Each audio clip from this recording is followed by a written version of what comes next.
5 o'clock on the dot Tuesday morning. I'm Ken Weaver with your top stories. We're tracking the return of scattered showers and thunderstorms starting this morning, but especially this afternoon and early evening. We cannot rule out severe storms that could produce isolated tornadoes. Tell you more about it during the full forecast and traffic in 5 minutes. All ears and eyes on President Biden today. The White House says Biden's going to show he's a capable leader with 3 days of meetings, speeches, and dinners, starting with the NATO summit. Lionel Moise tells us what else is happening today in our nation's capital. Today, House and Senate Democrats will be meeting behind closed doors to discuss a path forward. In an effort to avoid leaks, we're told cell phones will be taken at the door. Meanwhile, the president's doctor released a late-night letter after the White House press secretary refused to say why a Parkinson's expert visited the White House 8 times in 8 months.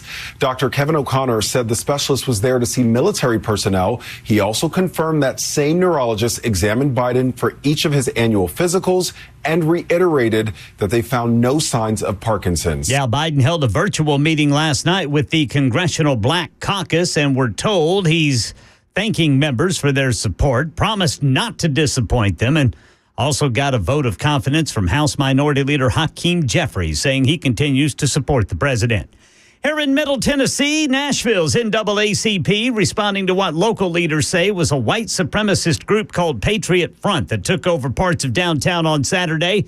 This is chapter president Jonathan Williams on Channel 4, who says city officials found out the group didn't have permits. Whether you want to hide behind a mask or not, if you want to do so, it has to be permitted because that's illegal. Right now, we have to stop them from able to pop out of U-Haul trucks. If you have a discrepancy, by all means, this is Nashville. Publicly come out and do it. Yeah, there's video of what appeared to be men with their faces covered by masks getting out of U-Haul trucks at Nissan Stadium, then chanting and carrying American and Confederate flags to the state capitol. Market Numbers Report brought to you by Beacon Capital Management. Online at beaconcm.com. Here's Daria Albinger. Stocks continue their march into record territory. The Dow closed down 31 points, but the S&P and NASDAQ closed at all-time highs. The S&P up 6, the NASDAQ up 51. Ford is recalling more than 4,300 2024 F-150 pickups. It's because the windshield may not have been properly bonded to the vehicle, and that could allow it to detach, and that could increase the risk of an injury. All right, checking futures ahead of this morning's opening on Wall Street. Right now, Dow futures up 34, S&P up 12, NASDAQ up 81. That's the latest news. Traffic and weather next. I'm Ken Weaver, WTN News.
Yes, indeed. Good morning, 5:06.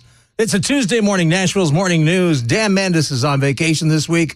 Do not fear, though. Dan Mandis will return next Monday, right here on Super Talk 99.7 WTN. In his place, you have Johnny B. Glad to have you on board. I'd like to start today with a daily affirmation. I feel as long as I gave it my all and I did the goodest job as I know I can do, that's what this is about. That's right. I'm going to try to do the goodest job I can do, because this is what this is all about. We're glad to have you on board with us. We also have Ken Weaver, of course, in the newsroom. Jeff Malinoff is joining us today. Did I do the last name correctly? You nailed it. Hey, how about that? Feeling on top today. It's good to have you on board. We've got a lot to cover. And, of course, you can get involved as well. 615-737-9986. That's the Members Nutrition Super Text line. You can also use that if we call out for phone calls, because that could happen. And it happens, periodically from time to time. But anyway, yeah, Joe Biden said as long as he does the goodest job he can do, that's what it's all about. But, of course, the drums are sounding louder and louder on both sides. You have some on the Democrat side as well, by the way, that are asking for Joe Biden to step aside. And then you have others who say they're going to stick with him no matter what. But one thing that's very interesting that I think is starting to make a lot of this. What happened to all my stories here? Oh, Lord. This is really weird. This is a weird setup. May I say I don't like this setup? Not that it matters. Because, frankly, I'm a fill-in, so fill-ins, they're not going to try to please us. But anyway, this setup is weird, but work with me here. But anyway, Dr. Kennard, that is Dr. Joe, or that's Joe Biden's doctor. But they say that a neurologist and a Parkinson's disease specialist made nearly a dozen visits to the White House medical unit, according to visitor logs. And this is raising new questions about President Biden's fitness. And it's causing a lot of problems. And the number is fluctuating, because I hear, he visited the White House 8 times. I've heard 12. The numbers vary greatly. But Dr. Kevin R. Carnard, he's a Bethesda neurologist and a movement disorder specialist affiliated with Walter Reed National Medical Center. He visited the White House medical unit, they say 10 times, dating back to November of 2022. The logs that were last updated on July 1st showed that Dr. Kennard visited the White House most recently on March 28th. They say he met mostly with Megan Nasworthy, a medical liaison between the White House and Walter Reed. This past January 17th, he met with Dr. Kevin O'Connor, the White House physician who treats Dr. Biden. Dr. Kennard's first White House visit was on November 15th. There, it involved a meeting with Dr. Joshua Simmons, an emergency medicine specialist associated with Walter Reed and the William Beaumont Army Medical Center. The purposes of Dr. Kennard's visits are not disclosed in the logs, and it's not known whether these visits were all related to the president's health at all. White House Press Secretary Karine Jean-Pierre yesterday, and we'll have some sound for you after we check traffic. And boy, did she get... Well, Jeff, I'm going to give you... Well, let's go ahead. Just let it grow. Oh, well. Nope, that's my bad. I heard traffic and I went too soon. That's on me. That's okay, Jeff. See, that shows you're eager and you're you're right there. Yes. And I appreciate that. I'm telling you, Brother Jeff and Jack, man, they're champing at the bit this morning. Yes, they are. They want, come on, man. I'll go ahead. No, we're gonna wait. We're gonna wait on this like professionals. Yeah, I think that'd be a great idea. Yeah. Jeff, that kind of reminded me of a radio history of mine. When Elvis Presley died in 1977. I was working for my father then. My father had a radio station that was in Wichita, Kansas. He also had, the transmitter was up in Concordia, Kansas, which is the north part of the state.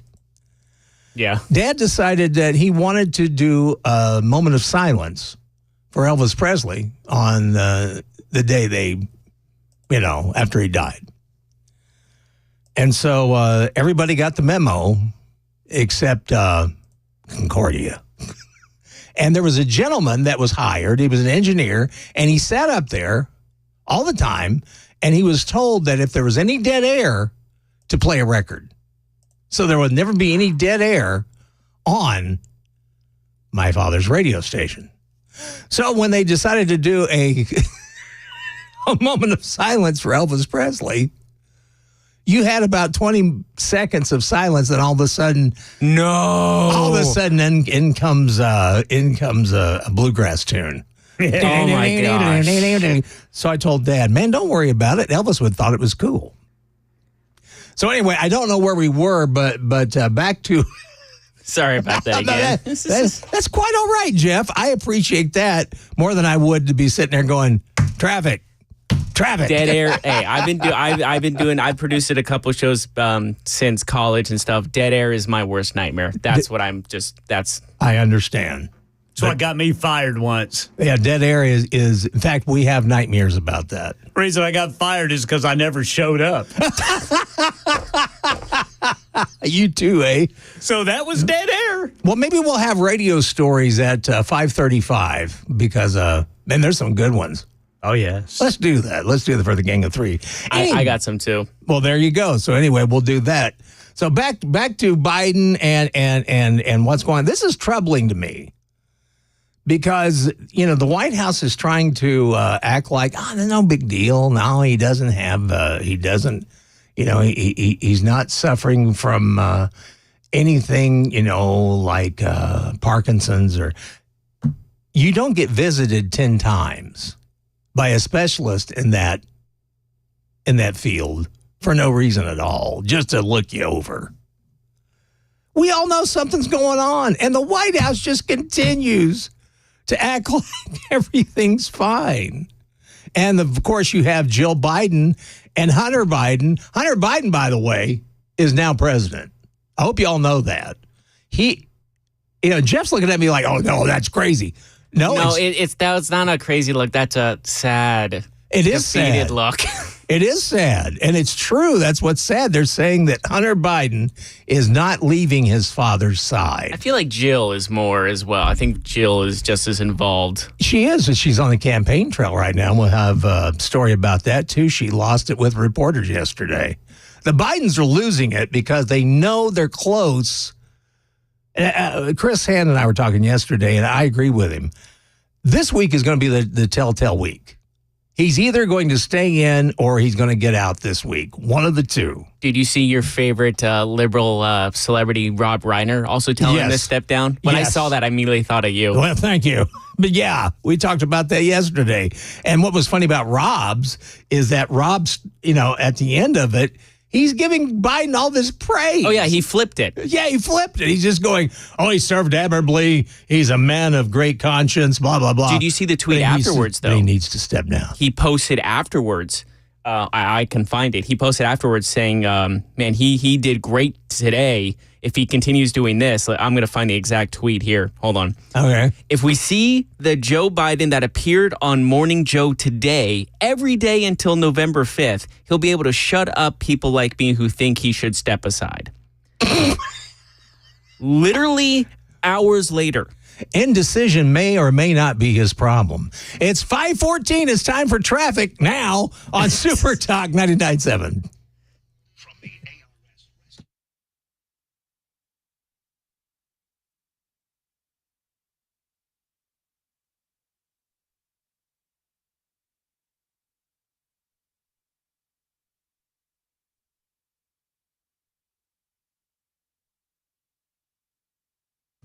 Thank you, Jack. Looks like we got rain and scattered thunderstorms moving in today. We've got the remnants of Burl coming in. Of course, it's going to kind of skate us, but we look for a high of 94. It's going to be once again hot. And then tomorrow's going to be much nicer, though. We'll get through the storms today. Tomorrow should end up being sunny. A high of 87. That sounds great. Right now, we're at 75 degrees, mostly cloudy on Nashville's Music Row. Super Talk 99.7 WTN. And even though a lot of people are asking for Joe Biden to step down, and I think rightfully so, you do have some that are saying that he needs to stay in. One of those, of course, is the Black Caucus. They're saying to stay in. They're going to support them. And then AOC also came out yesterday and said she is staying behind Joe Biden, that she is standing behind him and that he's the man to get the job done. We're going to have to see. This is going to be the telltale week, folks, because it's either going to go that Biden's going to hang in, and I tend to think he's going to hang in. I was thinking that he might have to step down, but I don't know, especially with his family. They're hanging on with all. It's white knuckle ride for them. They don't want to lose this. They don't want to lose the gravy train. And of course, the White House is trying to spin this as many ways as they can. And in fact, with the Parkinson's disease expert visiting the White House, of course, this is what happens with Karine Jean-Pierre. She had to face the White House press, and it got heated. It got very heated. And this is kind of the way it sounded yesterday with KGP. Respect and protecting people's privacy, so do not want to share. I'm not going to share people's names from here, but the president, I can tell you, has seen a neurologist 3 times, as it's connected to to a physical that he gets every year that we provide to all of you. It's a very basic, direct question. Wait, hold on, wait a second. 8 times, or at least once, in regards to the president specifically. Hold on a second. Not what you should be able to answer by this point. Wait, no. No, wait a minute. Ed, please. A little respect here, please.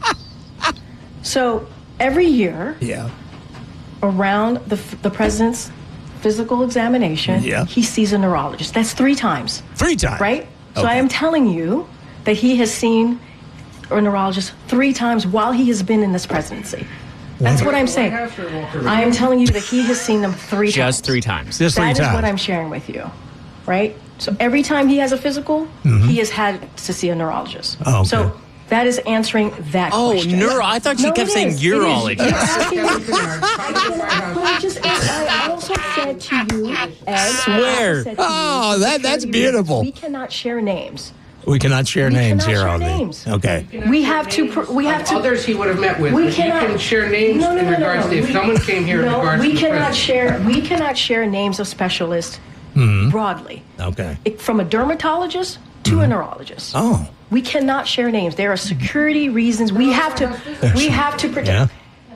I understand that. I hear you. Ed, I hear you. Let's get ready to rumble. I cannot from here confirm any of that because we have to keep their privacy. I think they would appreciate that too. We have to give them. The doctor. We have to keep their privacy. It is public information. I hear you. Guys. All right. That's all it did. What about the proctologist?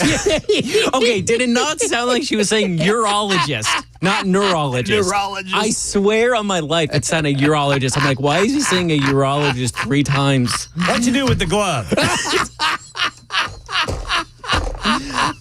And then she's finally used N instead of U in neurologist. I'm like, neurologist. Very good. Okay. Yes. Yeah. That makes more sense. And he only visited 3 times. Oh, yeah, only 3. And, young Jeff, I'll use you. Or even Ken. Ken. I'm young. Yeah, we're still young. When we go get a checkup, do we have our neurologist check us over too? Not that I know of. Yeah, there's a couple of people that come in, but I think they're just sightseeing. That's funny. Would you look at that? Look at this old boy. Yeah. And on your left, you see a proctologist over there. Hey, Ken, Mr. Weaver, just sit right here. Hey, come and look at this fella. What's your name? That's just pillow talk, baby. Yeah, that's right. So it's going to be an interesting week, guys. I don't know how it's going to end up. I almost have to pinch myself. I can't believe we're living through this. Yeah. I really can't. I never thought I would see this in my lifetime. I remember the first press conference President Biden did, and they they all separated, still COVID, and they kept, one of the questions was you were elected because you were a decent human being, blah, blah, blah. and like all these easy softball questions. Now we're actually getting the media pushing. It feels like they're really pushing for the first time. Well, and I think what's happening there, Jeff, is that I think because we know Biden's not running everything. Oh, of course not. And I think what's happened is now the cabal, whoever is truly running the ship, they want him out. They see there's no way we can keep this vessel up here because it's now we can't tap dance around this. We can't put lipstick on a pig, as they say. So I think that's what's happening is that you have just a few factions of the Democrat Party that want to stay the course and stay with Biden. And that's his family as well. But then you also have people that have usually been pretty devoted to Biden, but now see that he's not going to win this. There's no way. And he has problems with his cognitive abilities. And folks, it's just going to be one of those weeks we're going to have to see how it ends up. But he either is going to drop out this week, I would say, or he's going to just basically stay in and lose. It's 522. Coming up at 5:35, of course, it's the gang of three amigos. We may have some old radio stories for you. These are good. I'm telling you, this is stuff you'll tell the grandkids about. And we also have Ken Weaver coming up with the news at 5:30. And to do that, Ken, what's happening in the news? Well, the White House says President Biden will show the world he is a capable leader starting today. I'm a big boy. We got a report on that.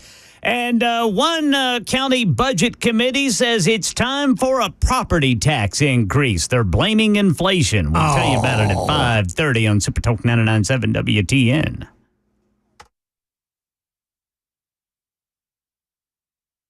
The guaranteed offer is the easiest way to sell your home. It's really simple. We bring you an all-cash offer. You close in as little as 21 days. No home inspections, no lockboxes, no open houses. Go to markspain.com to get a guaranteed offer and start packing.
Good morning. It's 5:28. It is Nashville's Morning News. Johnny B is sitting in for Dan Mandis.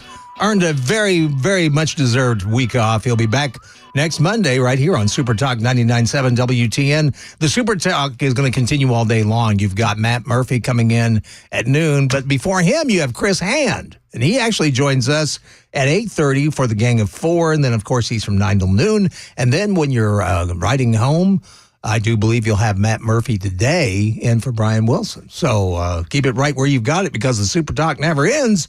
And a lot of it, of course, the majority of it is live and local. That's right. And if you've been hearing about jobs, how great everything is, President Joe Biden likes to tout he's created a lot of new jobs. Do you know where most of those jobs have been?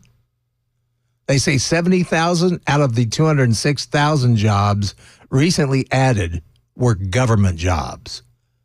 I hate to inform the president and anybody else who think that's great. Government doesn't produce wealth. That's right. That's why you want the free market to be free and happy.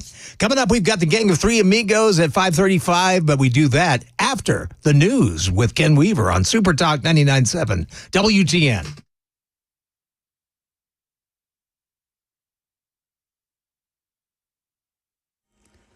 I'm Ken Weaver with your top stories. Going to have to keep an eye on the weather today. We're under a slight risk for severe weather that could spawn some pop-up tornadoes. Now, we could see some thunderstorms this morning before they become more prevalent this afternoon and early evening. Full forecast and traffic coming up in 5 minutes. Right now in our nation's capital, the White House says President Biden is going to show the world he's a capable leader starting today. Here's M. Wynn. The president begins 3 days of meetings, speeches, and dinners today. He'll open the NATO summit with remarks followed by a dinner for more than 30 NATO leaders. Sources say the White House hopes the summit will showcase Biden's leadership. One administration official says this event is ideal for the president, but the summit, no doubt, to be overshadowed by those calls for Biden to drop out of the race and the looming possibility of a second Trump presidency. Trump once called NATO obsolete. Well, another scare in midair. Here's Rhiannon Alley with the story. Just to give you a heads up, the tower called, they think that you lost a tire on the takeoff. A Boeing 757 lost a tire after taking off from Los Angeles. Passengers were told by the flight crew to brace before the plane landed safely in Denver. United has been under extensive supervision from the FAA after a number of maintenance issues this year. Talk about a stressful flight. Well, speaking of stress, 4 Tennessee cities are ranking among the nation's most stressed out. The lifestyle and finance website Wallet Hub measured nearly 200 cities in the U.S. across 4 components: work stress, financial stress, family stress, and health safety stress. Memphis was ranked the number 4 most stressed city in America, behind Cleveland, Detroit, and Baltimore. Other Tennessee cities on the list were Knoxville at 57, Chattanooga at 91. Nashville came in at number 101. Jay Harper, WTN News. Wonder what Interstate 24 between Nashville and Murfreesboro comes in at.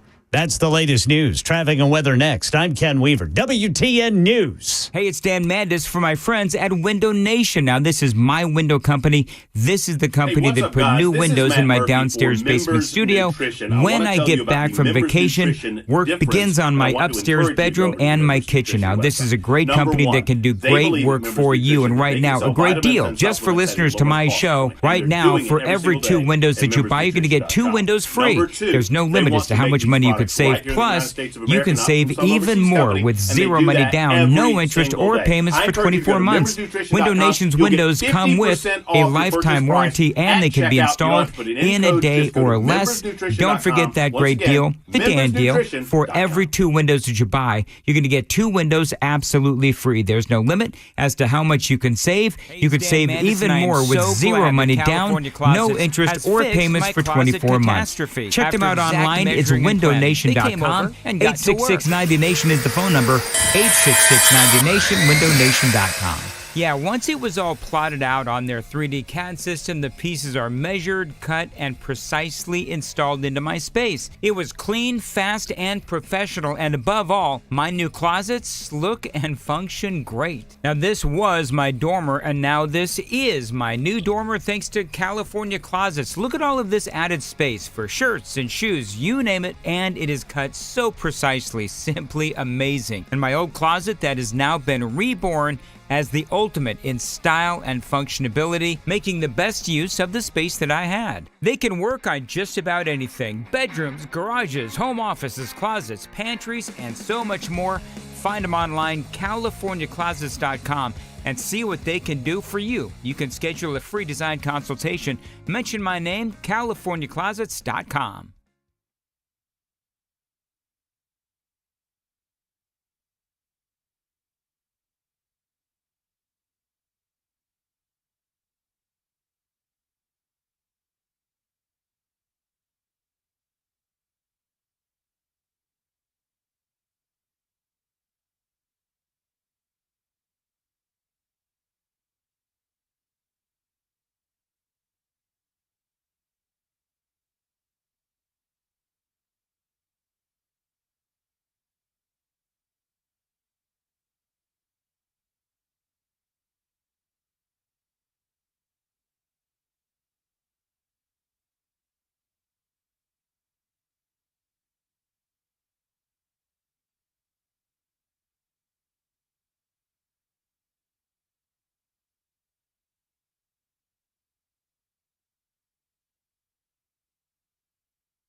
Oh, yes, that festive music means it's time for the Gang of Three Amigos. Good morning to you. It's 5:37.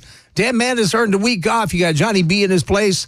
In the newsroom is Ken Weaver. Good morning, Brother Ken. Good morning, boys. Yes. And in the part where I'm usually at, yes, indeed, we have Jeff Malinoff. Good morning, Jeff. Hello. How are you doing, my friend? Doing all right. Start getting used to this early morning thing. I got a whole week of this, so I got to just. Yeah, you do. You're never going to get used to it. No, you're not. Don't even try. Don't even try, dude. Getting out of my apartment and still seeing it dark out does throw you off a bit. Yes, wait till winter time.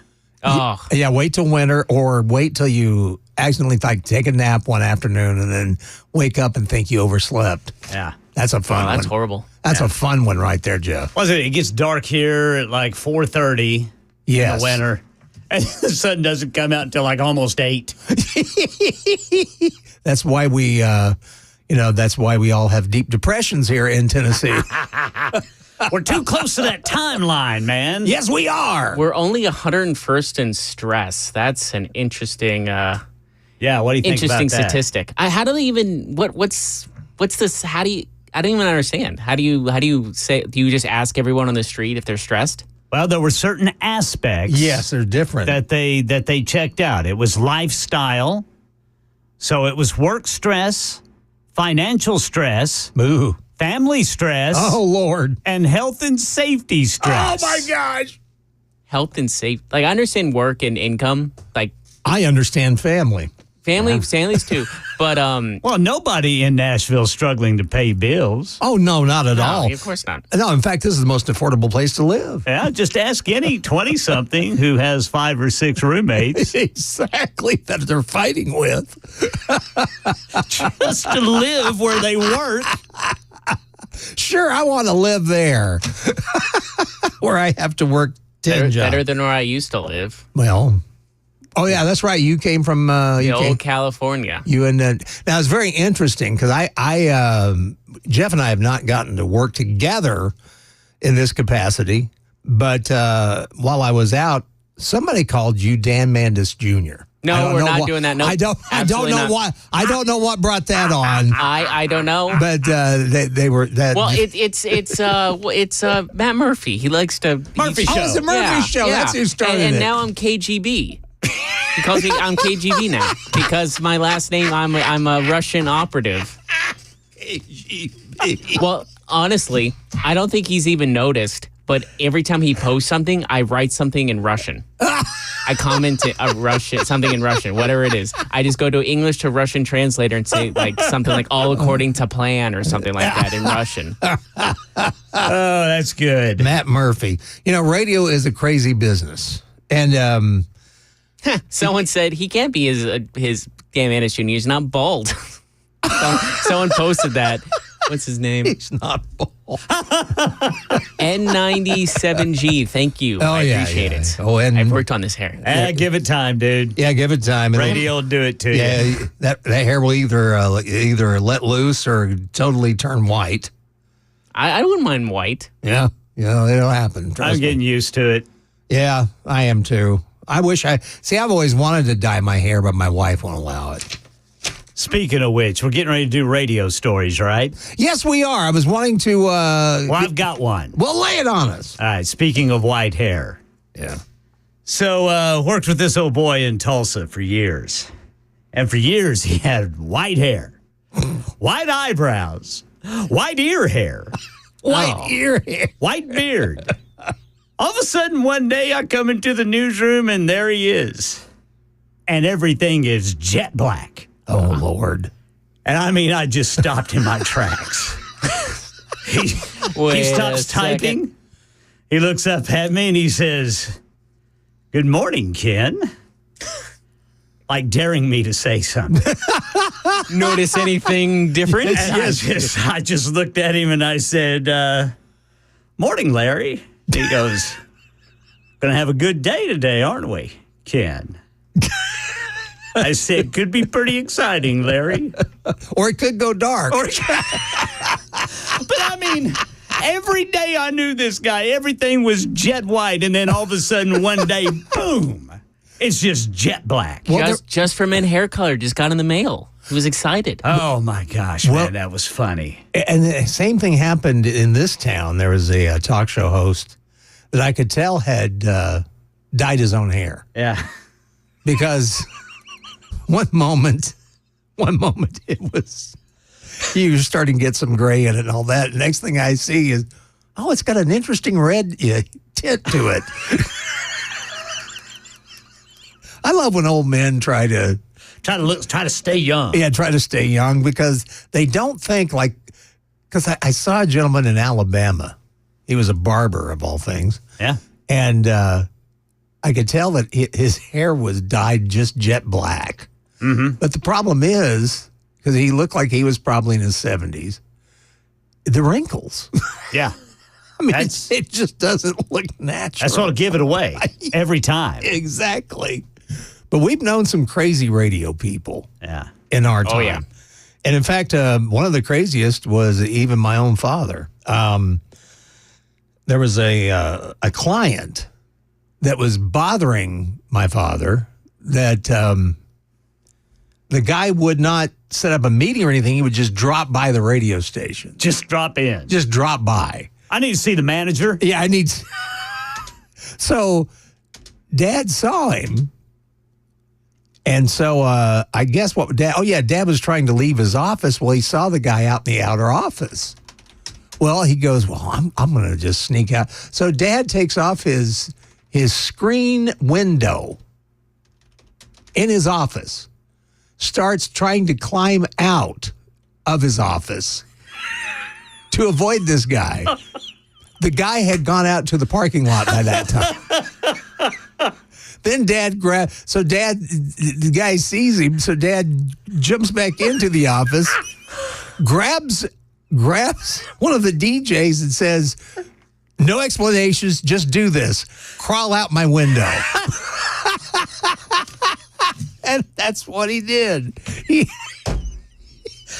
What a loyal employee. Oh, well, he had great employees, man. They'd do anything for him. Yeah, he crawled out the window for him. So he didn't want to kind of think it was him. No. Crawling out the window. Yeah. So did the guy, ask your dad about the guy crawling out of his window? No, he started talking to the DJ that crawled out for Dad. And, no, he's not here. And oh, my gosh. Oh, my gosh. Oh, so he never saw your dad? No, he never saw him. Dad saw him. Gosh.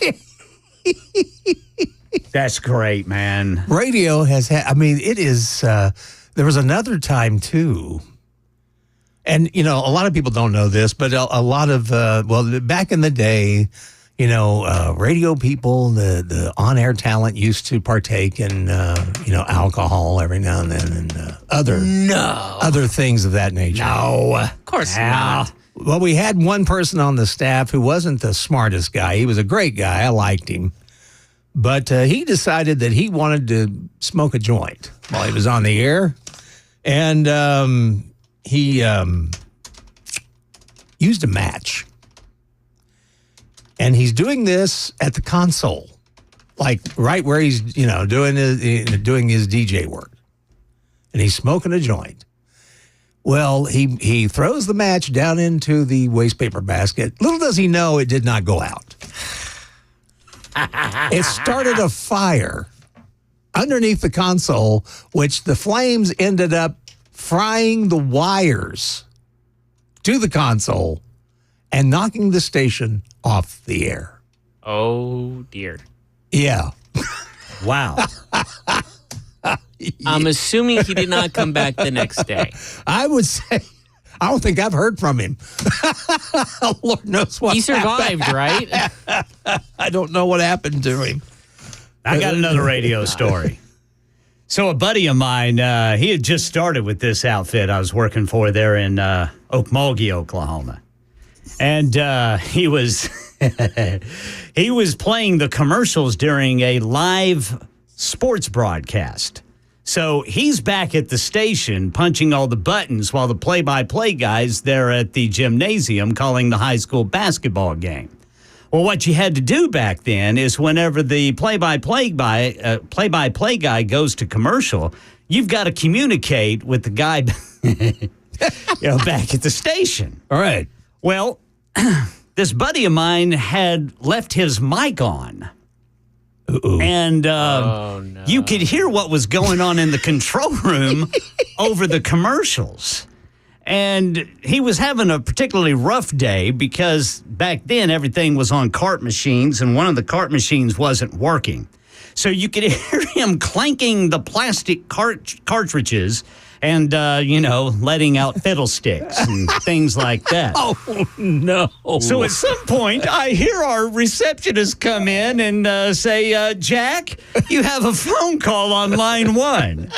And you hear Jack in the mic go, tell him to kiss my ass. Oh, my goodness. And I mean, I nearly drove off the road. I was laughing so hard. I drove back up to the station, and my buddy's sitting there, man, he's white as a ghost. Oh, I bet. It was nice working with you, Kenny. Wow. It was nice working with you. I got a story too. So speaking like dead air and heart attacks, basically. So I've run a board for 3 years for this other program. Still talk to the host. He's a good dude. Mm-hmm. So he broadcasts from Dallas. He broadcasts from Texas in his home. He has his whole setup there. Sometimes in Dallas, he has, the electrical grid goes out every now and again. Right. So he is interviewing someone, and I'm not really familiar with the topics. It was a very niche topic. So he's talking, and all of a sudden, he's in the middle of a sentence. He goes, all right, and just nothing. Complete and utter silence goes through the air. And I go, you there? Hello? And so we had about 15 seconds of nothing. Literally nothing. And so I have to go on the air and go, it seems like we're having, because I couldn't go to break because the break it wasn't programmed that way. Right. And I had to go, it looks like we have some technical difficulties, lost it. I had to finish the interview for 8 minutes with a subject I knew nothing about. Oh, that's wonderful. To a guy that I think we tried to get him for months. And the entire time I'm just I'm listening, I'm just saying, hey, continue talking what you were talking about. Just generic questions. Did you say that questions. Again? Yeah, basically, yeah, exactly. And I'm on basically the phone with my host saying, yeah, the power just went out. I got nothing. And I'm like, fortunately, we were going to the end of the hour, and that's all. And I think that was it. Either that, we had another hour of the show left. And so I'm panicking, trying to get this going, and interviewing a guy. I had no idea what the subject was at all. What were you asking him? I don't know, so how was that? What was your experience in, just the most generic Anyway, whenever garbage. I found my parents, they had perished. If you could be, that's great, yeah. If you could be a tree. Yeah, basically just the most generic stuff. And I just went to quick break. I called my tech guy going, we just lost him. How? And he's just we'll have to play some stuff. So I had to tell the host, I had to tell the guests, everything like that. And fortunately, the guest was understanding somewhat, but he's like, this is radio. How can you do that at the same time? You could have said things like, you make an interesting point. Could you expand on that, please? Oh, yeah. I said, oh, that was great. Can you talk more about that, please? And I just basically, I had 2 phone calls, one from my program director, obviously, because he was like, where the heck is he? And then, obviously, in less PG terms. And then on the other end, I got my host saying, I'm trying to connect. Can you help me out? I'm like, I'm trying, but I'm live on the air. It was the whole thing like that. And that was the longest 8 minutes of my life. Yeah, I bet. Yeah, I imagine. Because I had a similar situation when I was in country radio. It's when a new artist came out named Steve Warner, which everybody knows now. Yes, sir. But, and it was so embarrassing, but I'm doing my show, midday show, and all of a sudden the music director comes in and goes, I really screwed up.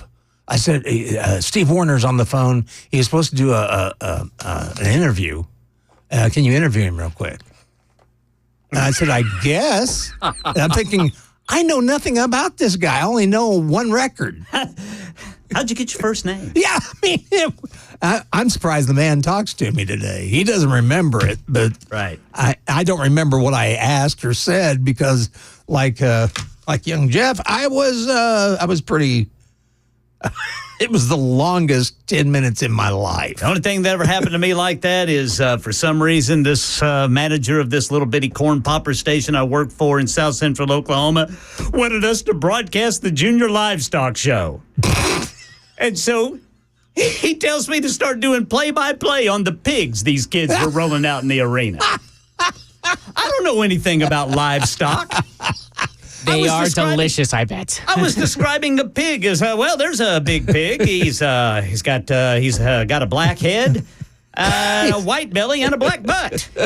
And I'm sure if we cooked him, he would be great bacon. I don't know. Yeah, he would. He'd be good ham. Fortunately, I saw the county extension agents, and I said, get over here, man. Help a brother out. Help me out. Help a brother. And so I'd say, what kind of pig is that? And then he'd describe it.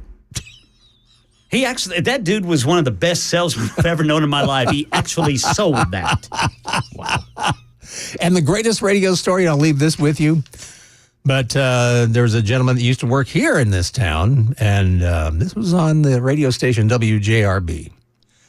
And he would always talk to this guy that worked at the co-op. They had worked out a deal where they talked about how everything looked farming and everything like that. Mm-hmm. And he also was big on fishing. And there you go, yeah. The DJ was not listening. And he started talking about bait.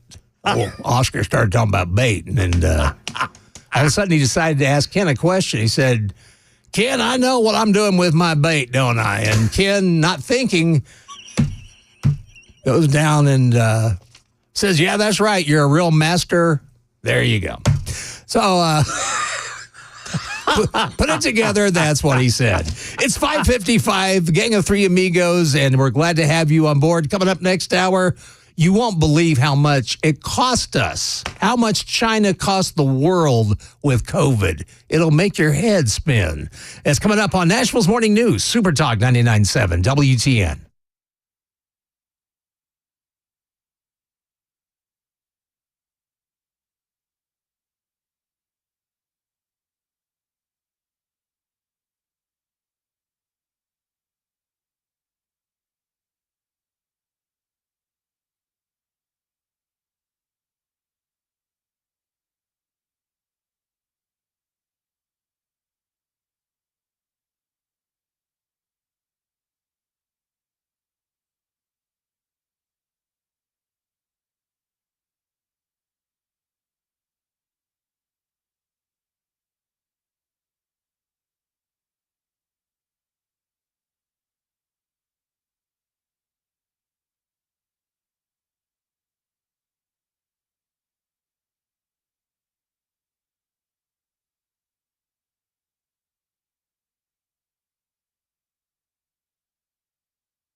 I'm Ken Weaver with your top stories, and we're tracking the return of scattered showers and thunderstorms. Some could go severe today, especially west of 65. And if they do go severe, there is the potential for isolated tornadoes. We'll tell you more about it during the full forecast and traffic in 5 minutes. It's going to be all ears and eyes on President Biden today. The White House says Biden's going to show the world he's a capable leader, starting today with the NATO summit. And across the way in our nation's capital, Lionel Moe says high-level hush-hush meetings about Biden's re-election bid will be held. Today, House and Senate Democrats will be meeting behind closed doors to discuss a path forward. In an effort to avoid leaks, we're told cell phones will be taken at the door. Meanwhile, the president's doctor released a late-night letter after the White House press secretary refused to say why a Parkinson's expert visited the White House 8 times in 8 months. Dr. Kevin O'Connor said the specialist was there to see military personnel. He also confirmed that same neurologist examined Biden for each of his annual physicals and reiterated that they found no signs of Parkinson's. Right now in Middle Tennessee, News 2 says the Montgomery County Budget Committee proposing a 35-cent property tax increase to build for the area's growth. Leaders blaming inflation. If approved by the county commission, the average Montgomery County homeowner would pay roughly $25 more per month. Clarksville residents could see 2 property tax increases. Market Numbers Report brought to you by Beacon Capital Management, online at beaconcm.com. Here's Jim Ryan. Investors awake to new record highs for the S&P and the Nasdaq composite. The former 0.1% higher Monday, the latter picking up more than 0.25%. The Dow was the outlier, giving up 31 points yesterday to close at 39,345. Records were also shattered at the nation's airports over the July 4th holiday. The TSA screened more than 3 million passengers Sunday, 35 every second, the highest one-day total in the history of the TSA. Travelers to Spain, though, have been met with an unpleasant surprise. Protesters have been spraying water and throwing soda cans at visitors and shouting, "Tourists, go home." Locals complain that they're being priced out of living in Barcelona. It's plastic cash or crypto at Target. The mega retailer says it'll no longer accept paper checks because so few customers are still paying with them. The Federal Reserve says that only about 12 billion personal checks were written in 2021, down from 20 billion 6 years earlier. All right, checking futures. Dow futures up 35, S&P 11, NASDAQ up 75. That's the latest news. Traffic and weather next. I'm Ken Weaver, WTN News.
Good morning, 6:07. It is Nashville's Morning News. Johnny B sitting in for Dan Mandis. He's on vacation this week, but Dan is going to return next Monday, and we'll be looking forward to that as well. And, of course, you have Ken Weaver in the newsroom, Jeff Milanoff in my place. We're so happy to have you with us on Nashville's Morning News. 615-737-9986. That's how you get in touch with us on the Members Nutrition Super Text line. And we're looking at your text right now, as a matter of fact. And if we take calls, that's the number to use as well. You can also watch us on Super Talk TV. You can catch that Facebook Live on the X or Twitter, whichever you like, Twitch, also Super Talk 99.7 WTN, our online, our website. And then, of course, you can download the app. There's so many ways that you can take us with you. And why not? Because, by gosh, we like being with you. And we know you like being with us. It's 6:08 Tuesday morning, and I'm celebrating my 20th year this week here at the big 99.7 WTN. Doesn't feel like 20, but by gosh, we're having fun. Anyway, Joe Biden. Yes, sir. He's got something big planned. In fact, to introduce, and I've got some sound here, Jeff, but to introduce what's happening at the White House this week, let's go to Fox News' own Peter Doocy. If it'll work. Hang on. I love when a plan works. Here we go. White House officials are saying President Biden is going to host a press conference on Thursday afternoon. All that they'll tell us is that it's going to be more than the traditional 2 questions when foreign leaders are in town. They are describing it at the White House as a big boy press conference. Yeah, you heard right. Joe Biden's going to have a big boy conference. What? Yes, that's what it's called. It's called the Big Boy Conference. And that means Dr. Jill Biden will be standing to the side going, "Yay, Joey!" And then he'll go, "This has to be an alternative dimension. I don't believe this is real. No, it's I real. refuse. No, this it's is the Matrix. Nope. No, it is. It is. John Kirby said it himself. He said we're calling it the Big Boy. What was it? The Big Boy press conference. Did I do well, Mommy? How about that? I got nothing. No, well, you got Neither nothing. does Yeah. But yeah, they say this is going to happen. He's going to hold a big boy press conference following the NATO summit. He, of course, criticized by reporters for limited availability to the press. So now, to make up for that, see, this is where they're making a total big. They think, oh, he's being criticized now, so we got to get him out there in front of people. No, man, this is when you reel back. This is when no. Don't put Grandpa out there. I'm serious. They are doing everything wrong. And this is why Trump is not talking at all. No, and he's smart not to. Yeah. He's very smart. But they said he's going to hold a press conference, and they're calling it the Big Boy Press Conference, and he's going to take questions from as many as he can. That's what they're saying. And then, of course, the White House was dodgy on when they were asked about his health and well-being. Of course, they didn't comment too much on that. Apparently, now from what I'm understanding, Karine Jean-Pierre, or as Dan Mandis calls her, Cringe Jean-Pierre. And by the way, got to give Dan cred, street cred on that. I'm hearing more and more people call her that.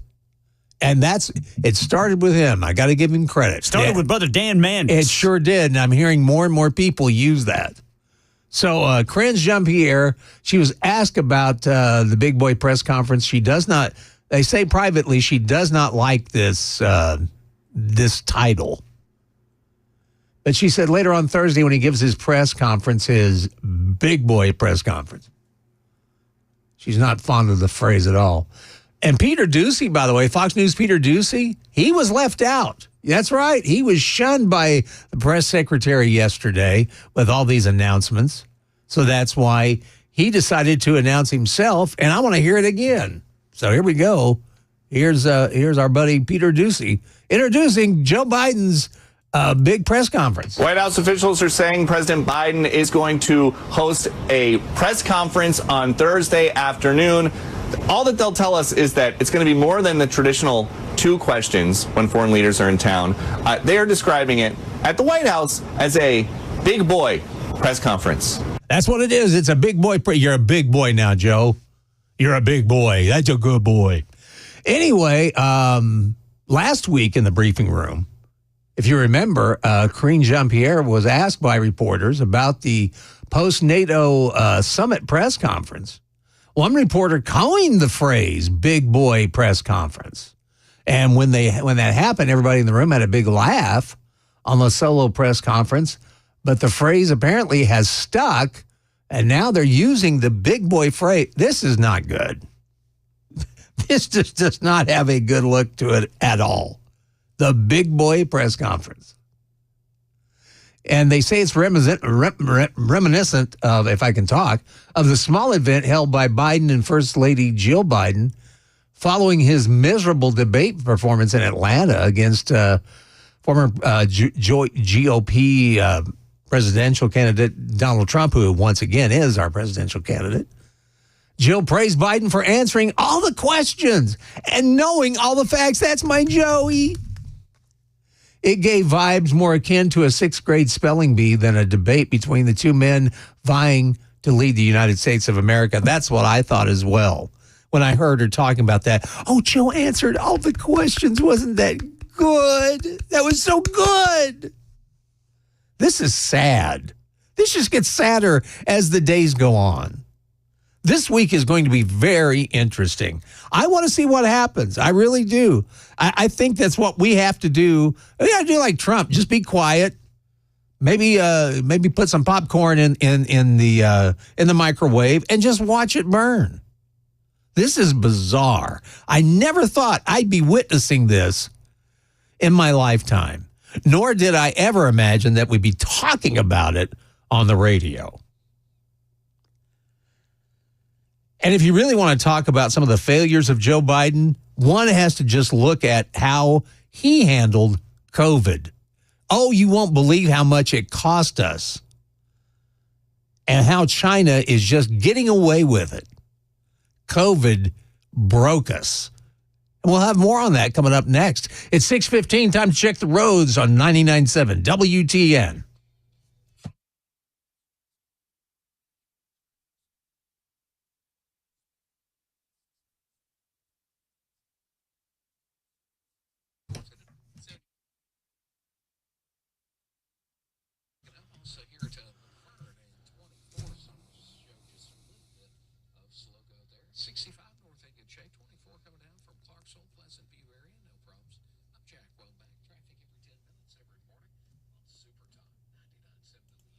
Thank you much, Jack. Looks like we have rain, scattered thunderstorms moving into the area. There is some, I guess, to the west of us.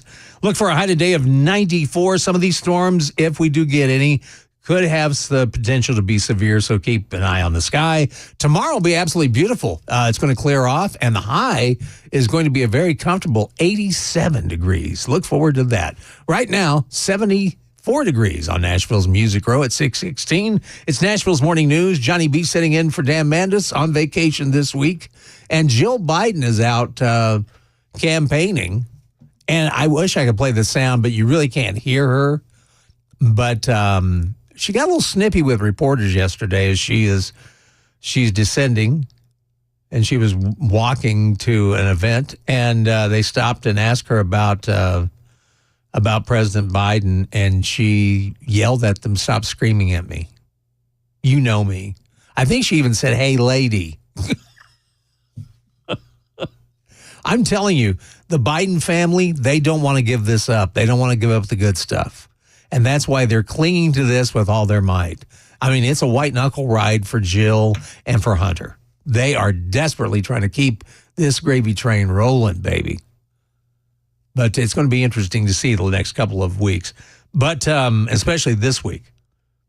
But some of the failures that this administration has inflicted upon us, and in all honesty, it didn't hit really, it hit during the Trump years, of course, but I thought Trump handled it much better than Joe Biden did when COVID hit.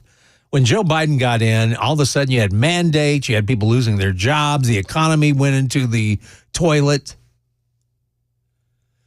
And it is actually far worse than we ever thought. They say the COVID-19 pandemic and its related policies led to economic damages of $18 trillion. Does that not just melt your mind? The analysis comes a few years after lockdown policies and other measures damaged businesses as the virus spread through the United States. The commission also listed a number of recommendations to hold China accountable for the pandemic. And amen to that. They should be. It cost us so much money and, more importantly, cost us so much lives. And we know how this thing started. I'm tired of hearing about the wet market and all that. China is responsible. It's germ warfare. That's what it is.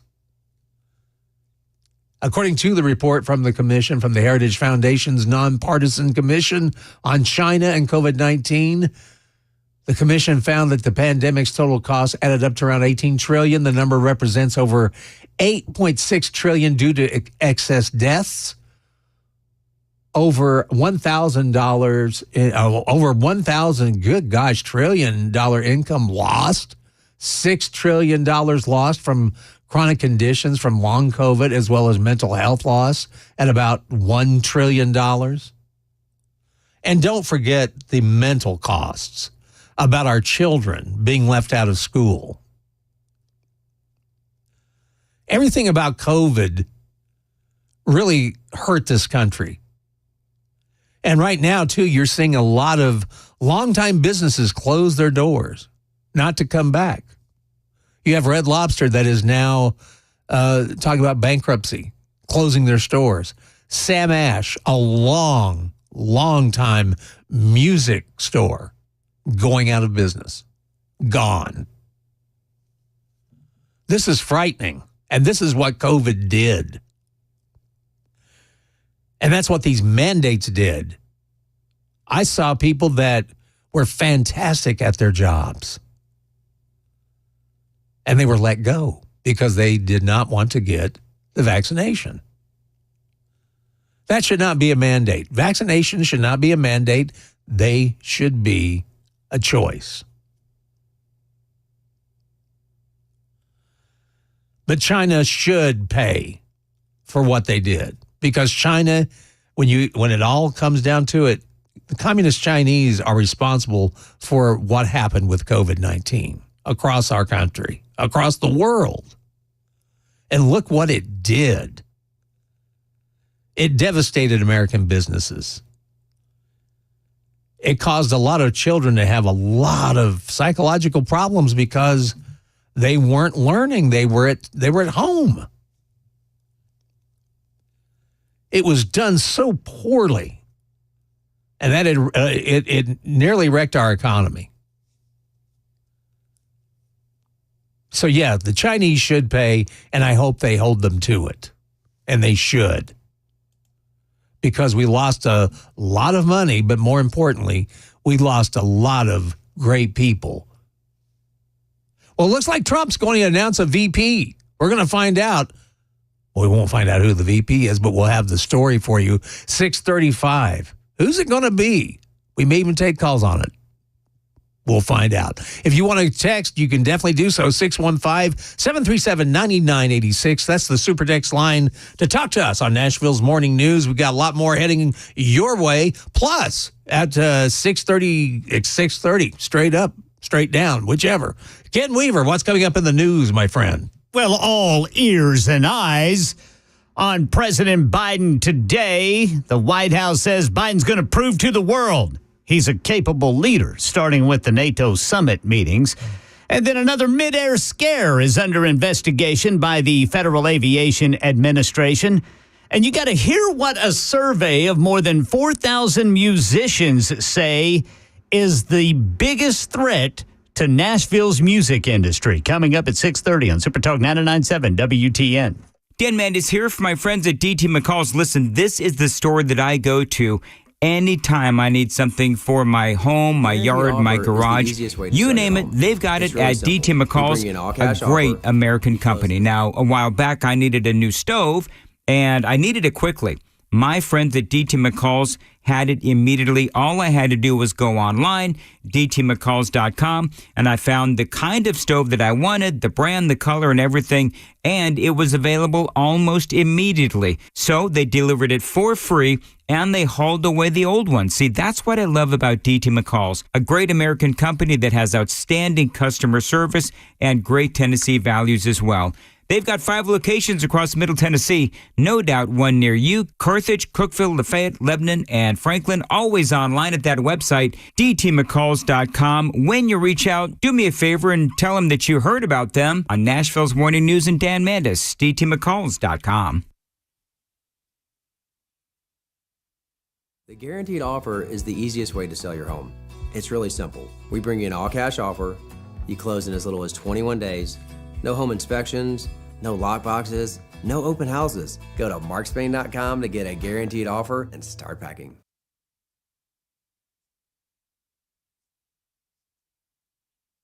Hey, what's up, guys? This is Matt Murphy for Members Nutrition. I want to tell you about the Members Nutrition difference, and I want to encourage you to go over to the Members Nutrition website. Number one, they believe at Members Nutrition that they can sell vitamins and supplements at a lower cost point, and they're doing it every single day at membersnutrition.com. Number two, they want to make these products right here in the United States of America, not from some overseas company, and they do that every single day. I encourage you to go to membersnutrition.com. You'll get 50% off your purchase price at checkout. You don't have to put in any codes. Just go to membersnutrition.com. Once again, membersnutrition.com.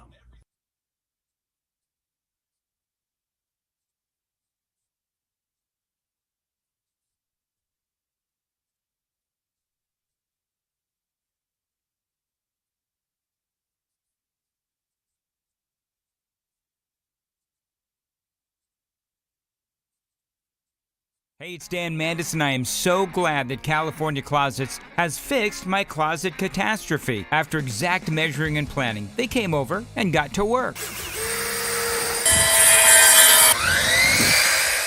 Yeah, once it was all plotted out on their 3D CAD system, the pieces are measured, cut, and precisely installed into my space. It was clean, fast, and professional, and above all, my new closets look and function great. Now, this was my dormer, and now this is my new dormer thanks to California Closets. Look at all of this added space for shirts and shoes, you name it, and it is cut so precisely, simply amazing. And my old closet that has now been reborn as the ultimate in style and functionality, making the best use of the space that I had. They can work on just about anything: bedrooms, garages, home offices, closets, pantries, and so much more. Find them online, californiaclosets.com, and see what they can do for you. You can schedule a free design consultation. Mention my name, californiaclosets.com.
hear the Helitech. I want to hear that jingle a few more times. 628, good morning.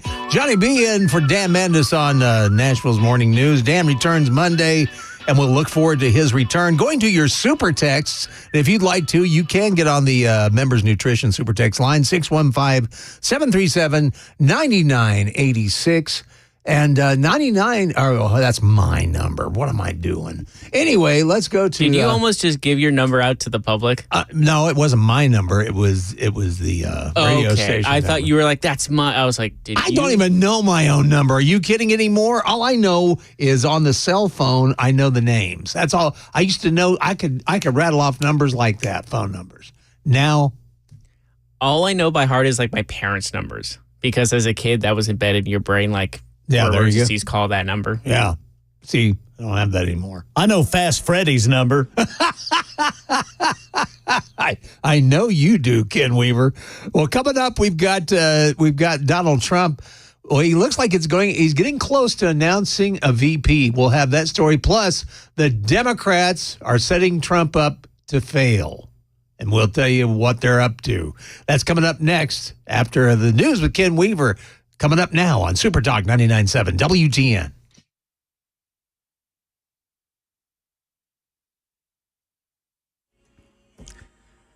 .30 on the dot. I'm Ken Weaver with your top stories. Can't rule out severe storms today that could spin off an isolated tornado. Main threat's going to be west of 65, but it's still very low on the scale, but something we got to pay attention to. Full forecast and traffic in 5 minutes. All ears and eyes on President Biden today. The White House says Biden's going to prove to the world he's a capable leader, starting with the NATO summit meetings.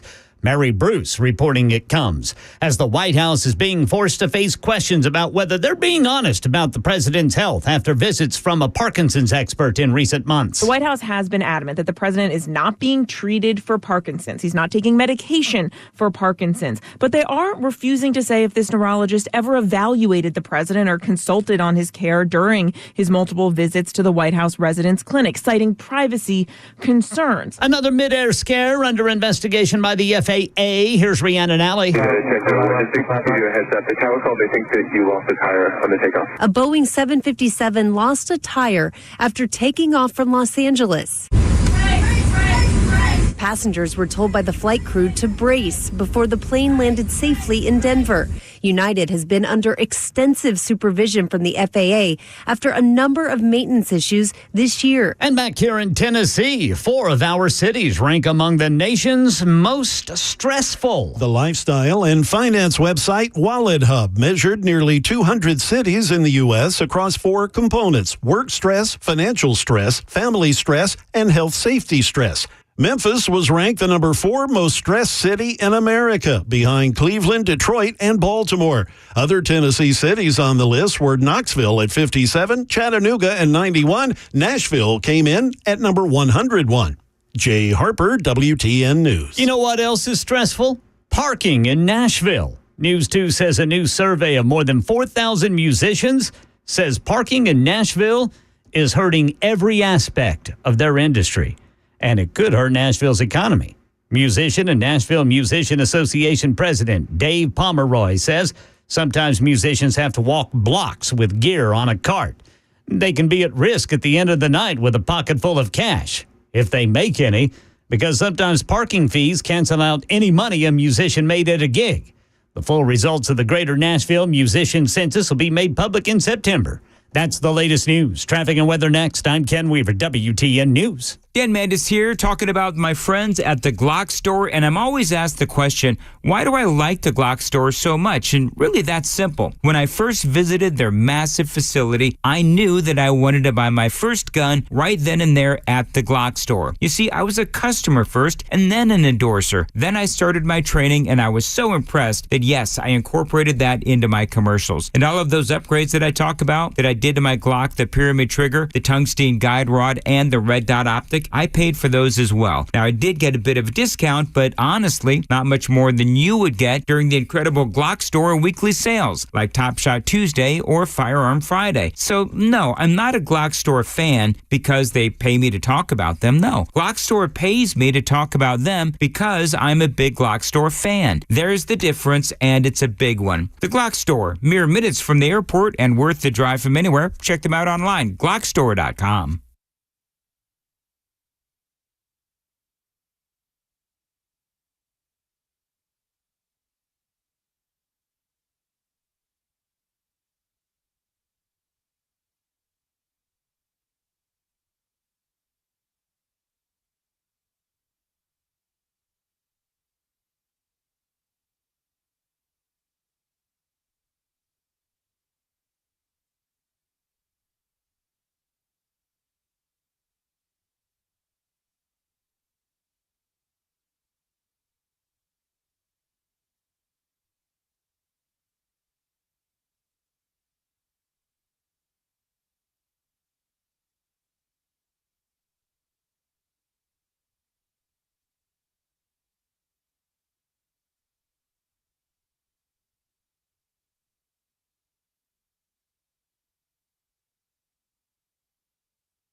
Good morning, 6:38 it is. Nashville's Morning News. Dan Mandis is on vacation. Johnny B sitting in for Dan.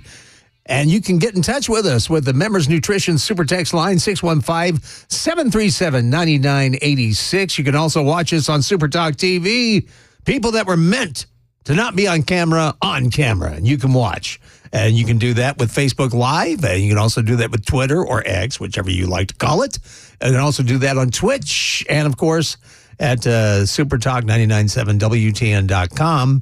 And also, you can download our apps or whatever. There's all kinds of apps where you can listen to this very radio station, so you never have to be without it. In fact, we just become part of the family. We even come over for dinner sometimes. But it's 6:39. We're glad to have you on board. What is going on with Boeing?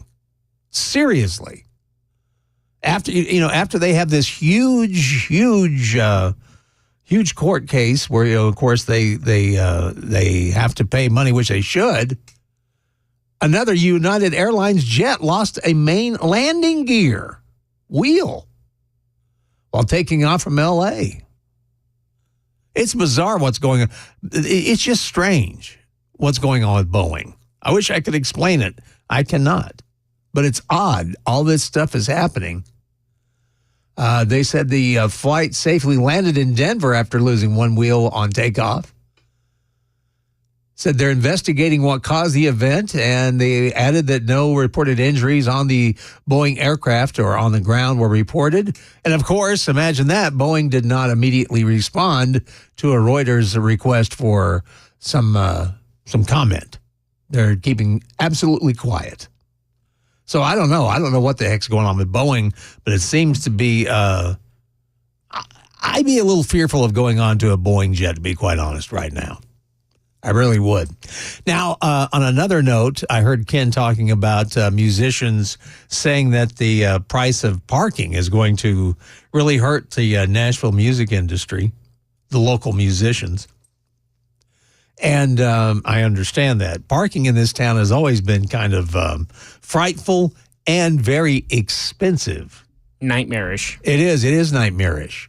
See, the deal with Nashville always expands, but it never seems to really prepare for the expansion. It just expands.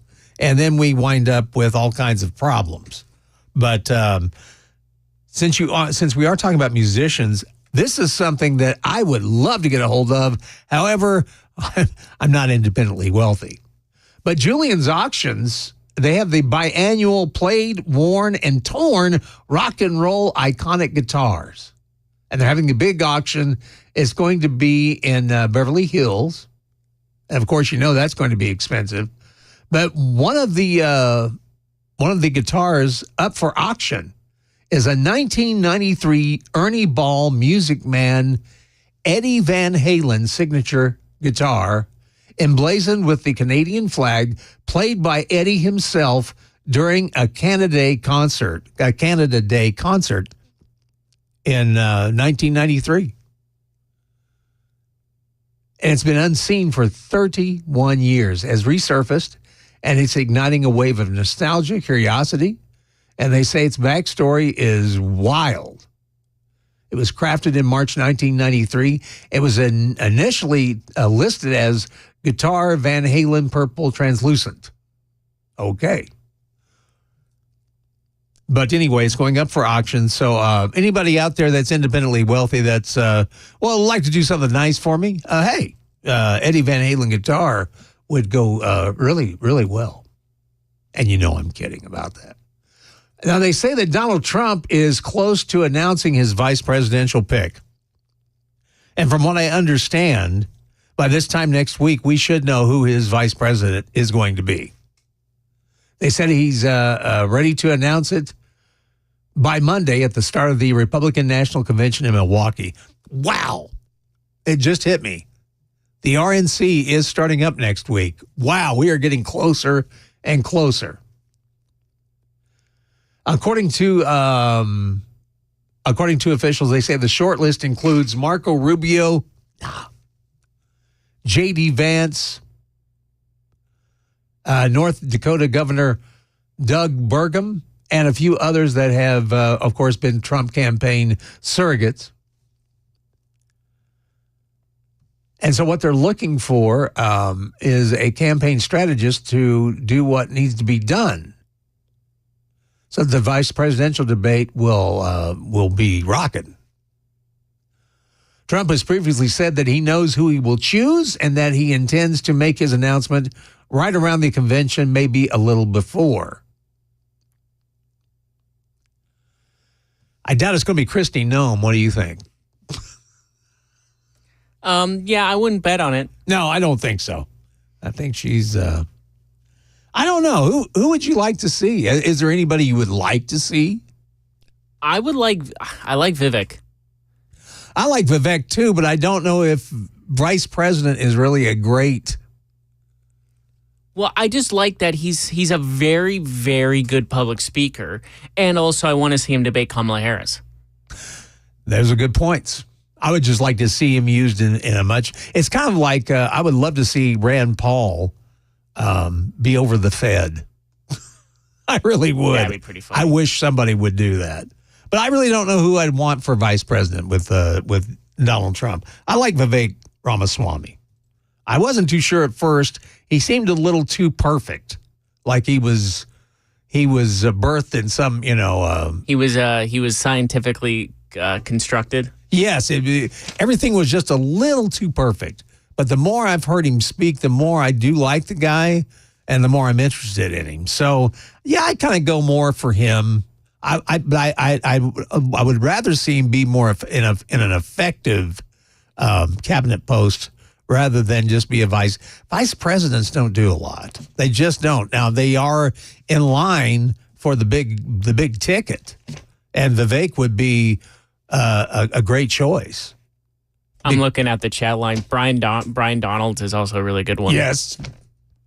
Yep, there are some good ones out there. So we'll find out next week who Donald Trump's running mate will be, but they'll have their work cut out for them because guess what? The Democrats are setting up a trap. Oh, yeah, they are, and I'll tell you all about it after we check traffic on Super Talk 99.7 WTN at 646.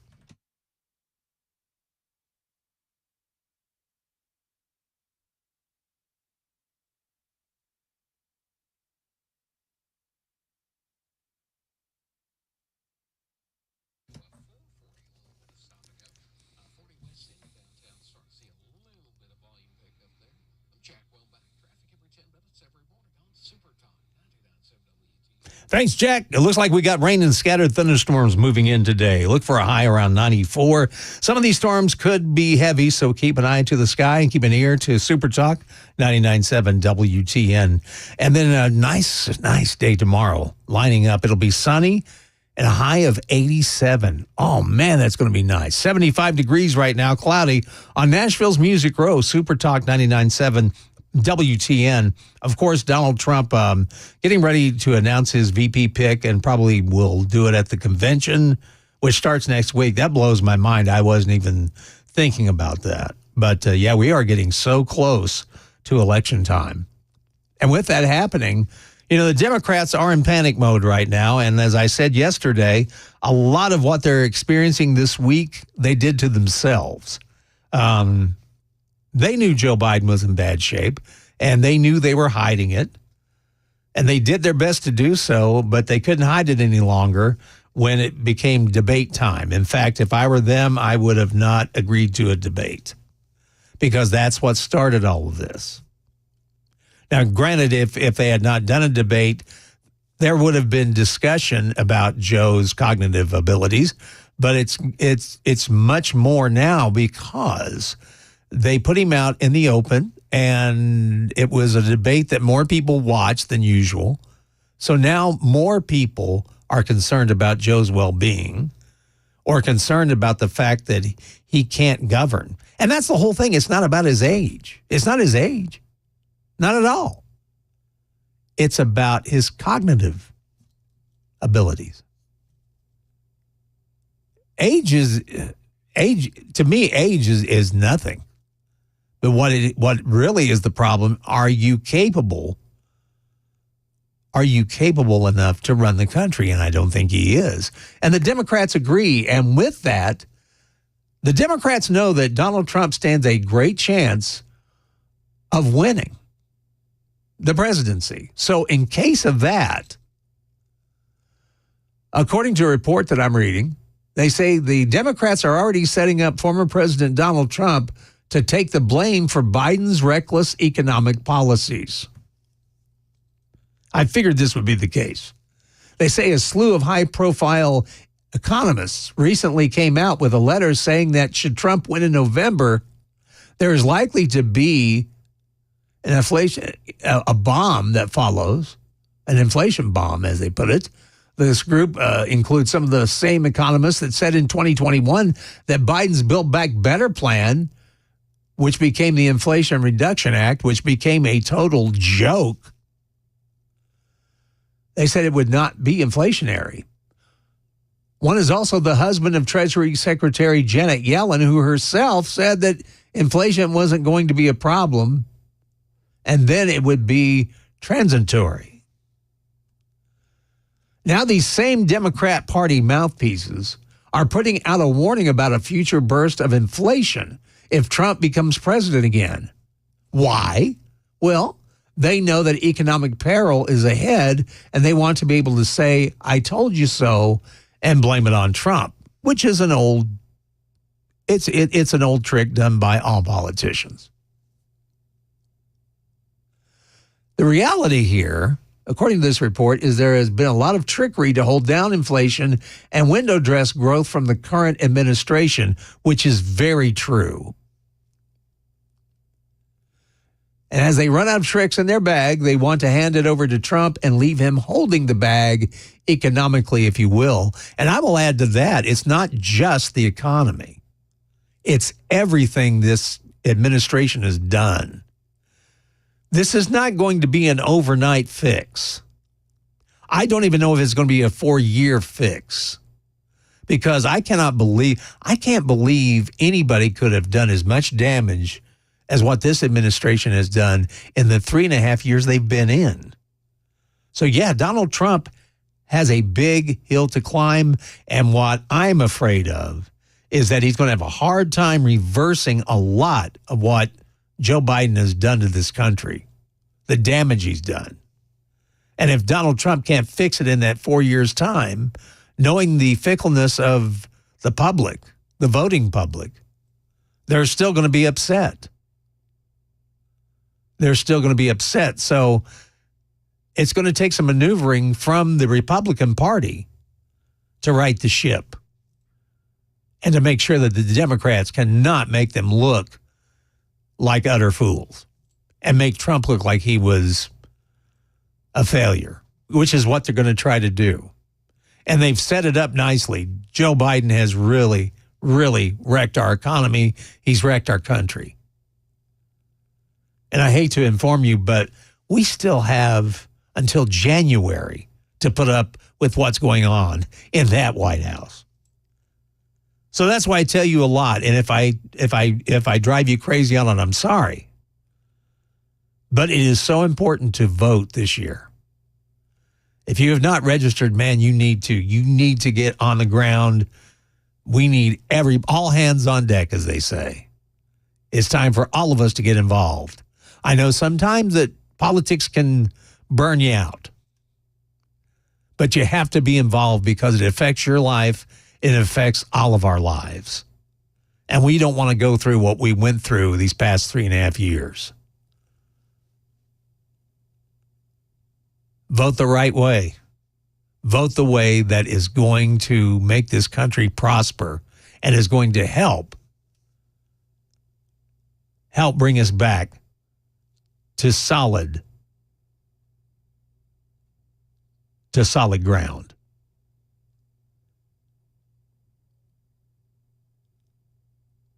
Conservatism, true conservatism. That's what we need. It's 6:53. We've got news coming up at 7 o'clock. Ken Weaver, what's coming up in the news? The White House says President Biden's got something to prove to the world today, and by golly, he's going to do it. Nashville's NAACP is responding to what local leaders say was a white supremacist group marching across downtown Saturday. City leaders say they're working to identify the person who vandalized that rainbow crosswalk in East Nashville. And we've had another midair scare coming up at 7 on Super Talk 99.7 WTN. Dan Mandis here on vacation, but wanted to remind you about my friends at Brentwood Jewelry. Great American company that can help you if you've got an event coming up that requires a gift. Maybe it's a birthday, maybe it's an anniversary, maybe somebody you love is getting ready to graduate. But Brentwood Jewelry is the place to get whatever you need. Now, this is the place where Amy and I buy all of our jewelry these days. They've got a great selection, great prices as well. Really, any budget is welcome at Brentwood Jewelry. The occasion doesn't matter. You need something for dad? They've got incredible watches and cufflinks. You need something for mom? They've got earrings, they've got rings, they've got necklaces and bracelets, incredible styles and selection for any budget. Located in the heart of Brentwood, 7012 Church Street East, just off Franklin Road. Tell them Dan Mandis told you to reach out. Exceptional style, exceptional deals every day for over 50 years. Shop in store or online, BrentwoodJewelry.com. That's BrentwoodJewelry.com.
I'm Ken Weaver with your top stories. Can't rule out severe storms that could produce tornadoes today. We'll tell you about it during the full forecast and traffic in 5 minutes. The White House says President Biden is going to prove to the world today he is a capable leader, despite some Democrats privately wishing he would not run for re-election. Here's him when. The president begins 3 days of meetings, speeches, and dinners today. He'll open the NATO summit with remarks followed by a dinner for more than 30 NATO leaders. Sources say the White House hopes the summit will showcase Biden's leadership. One administration official says this event is ideal for the president, but the summit, no doubt, to be overshadowed by those calls for Biden to drop out of the race and the looming possibility of a second Trump presidency. Trump once called NATO obsolete. Here in Middle Tennessee, Nashville's NAACP responding to what local leaders say was a white supremacist group called Patriot Front taking over parts of downtown Saturday. This is chapter president Jonathan Williams on Channel 4, who says city officials found the group didn't have permits. Whether you want to hide behind a mask or not, if you want to do so, it has to be permit because that's illegal. Right now, we have to stop them from able to pop out of U-Haul trucks. If you have a discrepancy, by all means, this is Nashville. Publicly come out and do it. Now, there's video of what appeared to be men with their faces covered by masks getting out of U-Haul trucks at Nissan Stadium and then chanting and carrying American and Confederate flags to the state capitol.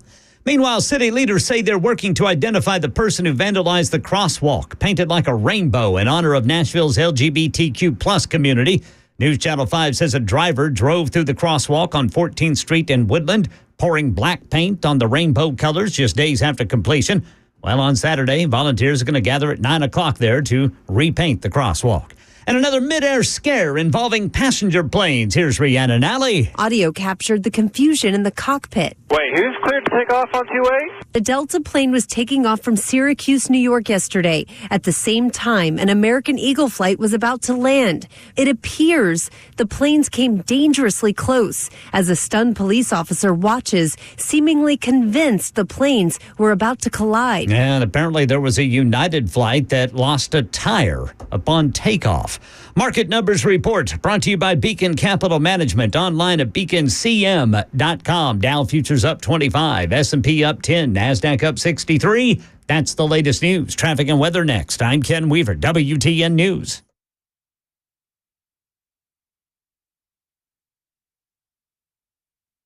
The guaranteed offer is the easiest way to sell your home. It's really simple. We bring you an all-cash offer. You close in as little as 21 days. No home inspections, no lock boxes, no open houses. Go to markspain.com to get a guaranteed offer and start packing.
7:07, good morning. It is Tuesday morning. Nashville's morning news. Dan Mandis is on vacation. Johnny B here sitting in for him, along with Ken Weaver and Jeff Malinoff on Nashville's morning news. And you, 615-737-9986. That's the number to the Members Nutrition Super Text line. That way you can talk to us. And we can talk to you, too. And also, you can catch us out on Super Talk TV.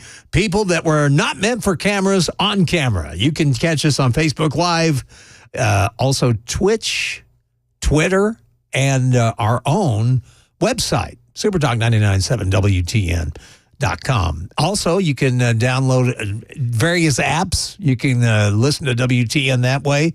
You can just have us with you all day long. It's like we're married. Without all the headaches. Let that sink in for a minute. It's 7:08, and while Joe Biden gets ready for his big boy press conference, we're going to visit the land of illegal immigration because, as you well know, for the past couple of years, it has been running amok in this country thanks to the gentleman that is inhabiting the White House right now. And there have been a lot of illegal immigration problems in the news. In fact, a foreign national from Mexico has been arrested by Provo, Utah police in connection to the rape of a child in the Beehive State. The police records indicate that Francisco Lopez Ramirez was arrested on July 4th and was charged with the rape of a child and other sex crimes. Lopez Ramirez was born in Mexico, had an ICE detainer placed on him in connection to the charges and arrest. According to police records, he was arrested by Provo Police Department and is being held in jail in Utah County. Other charges against him include unlawful sexual activity with a minor and unlawful sexual activity with a 16 to 17-year-old, according to police reports. He is not allowed to be bailed out of jail. He was booked about an hour after his arrest, and his case will go to Utah's 4th District Court. Now, what is this man doing in our country? And it's not just, it is widespread, folks. We're not getting all the reports. You're not hearing all of it in the media. But this is going on in our country because we've just allowed the border to remain open. And we're letting anybody in. Anybody. But that's just one story. There's another one. ICE has just deported a fugitive from Brazil on rape charges. He was hiding out in the U.S. since 2022. He was apprehended by ICE. They said in the news release Monday that Marcio dos Santos, he's a 40-year-old Brazilian national, arrested February 14th near his home in Bridgeport, Connecticut. And that's not his home. Please, what we're seeing in this country is unbelievable. On March 25th, a Department of Justice immigration judge ordered Dos Santos removed from the United States to Brazil, and deportation officers with ICE's enforcement and removal operations facility in Boston deported Dos Santos to Brazil on May 31st and transferred custody to authorities in Brazil. They stated that Dos Santos was admitted to the U.S. by Customs and Border Protection in Newark, New Jersey in March. They said he attempted to flee a rape charge in Brazil by hiding out in Connecticut. They said he posed a threat to the residents of the community and that they could not allow this to continue. Yeah, really. And it's not really up to you. It should be up to the White House to make sure our border is secure. And it's not just this administration. You know it, I know it. We've been witnessing this for decades now.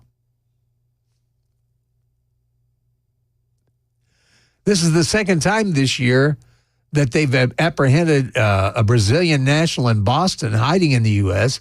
who was facing criminal charges in his home country. I'm telling you, there's much more. There is much more. I said in a news release on March 6th that Antonio dos Santos, who is 52, had entered the country illegally near St. Louis, Arizona in May 2021, deported in February after being wanted by Brazilian authorities for aggravated homicide of a child, the murder of a child at the age of 14.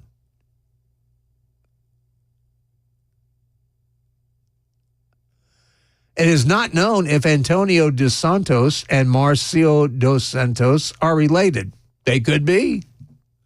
I said in the news release that Antonio dos Santos was arrested October 18th, of course, as we just told you. So these are the people that we're allowing in the country.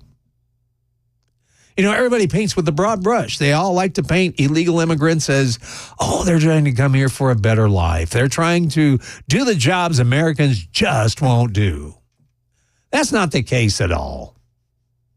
That is not the case at all. It may be with some, and there are truly some people coming from other countries that I truly would like to see come to our country. Good people. Good people that want to earn an honest living, that would like to melt into the American melting pot. Those kind of folks, man, yeah, we want them. But criminals, people we don't know anything about, no. It's not even humane to the children, because that's what everybody thinks about. Remember the kids in the cages? Which, by the way, when the pictures of the kids in the cages emerged during the Trump administration, those were actually taken during the Obama administration. But you're not showing any humanity. You're not showing anything of being a humanitarian by just leaving the border open. You're putting people at risk, not only on our side, but also on the other side. You're not helping the situation at all. In fact, it's making it worse. And I'll tell you exactly how they are and what the Biden administration, where they turn these children over to that were migrants. It will blow your mind. Maybe it won't. But it explains why we're seeing some of the crime we're seeing out of these folks. It's unbelievable. It's 7:15. Time to check the roads at Super Talk 99.7 WTN.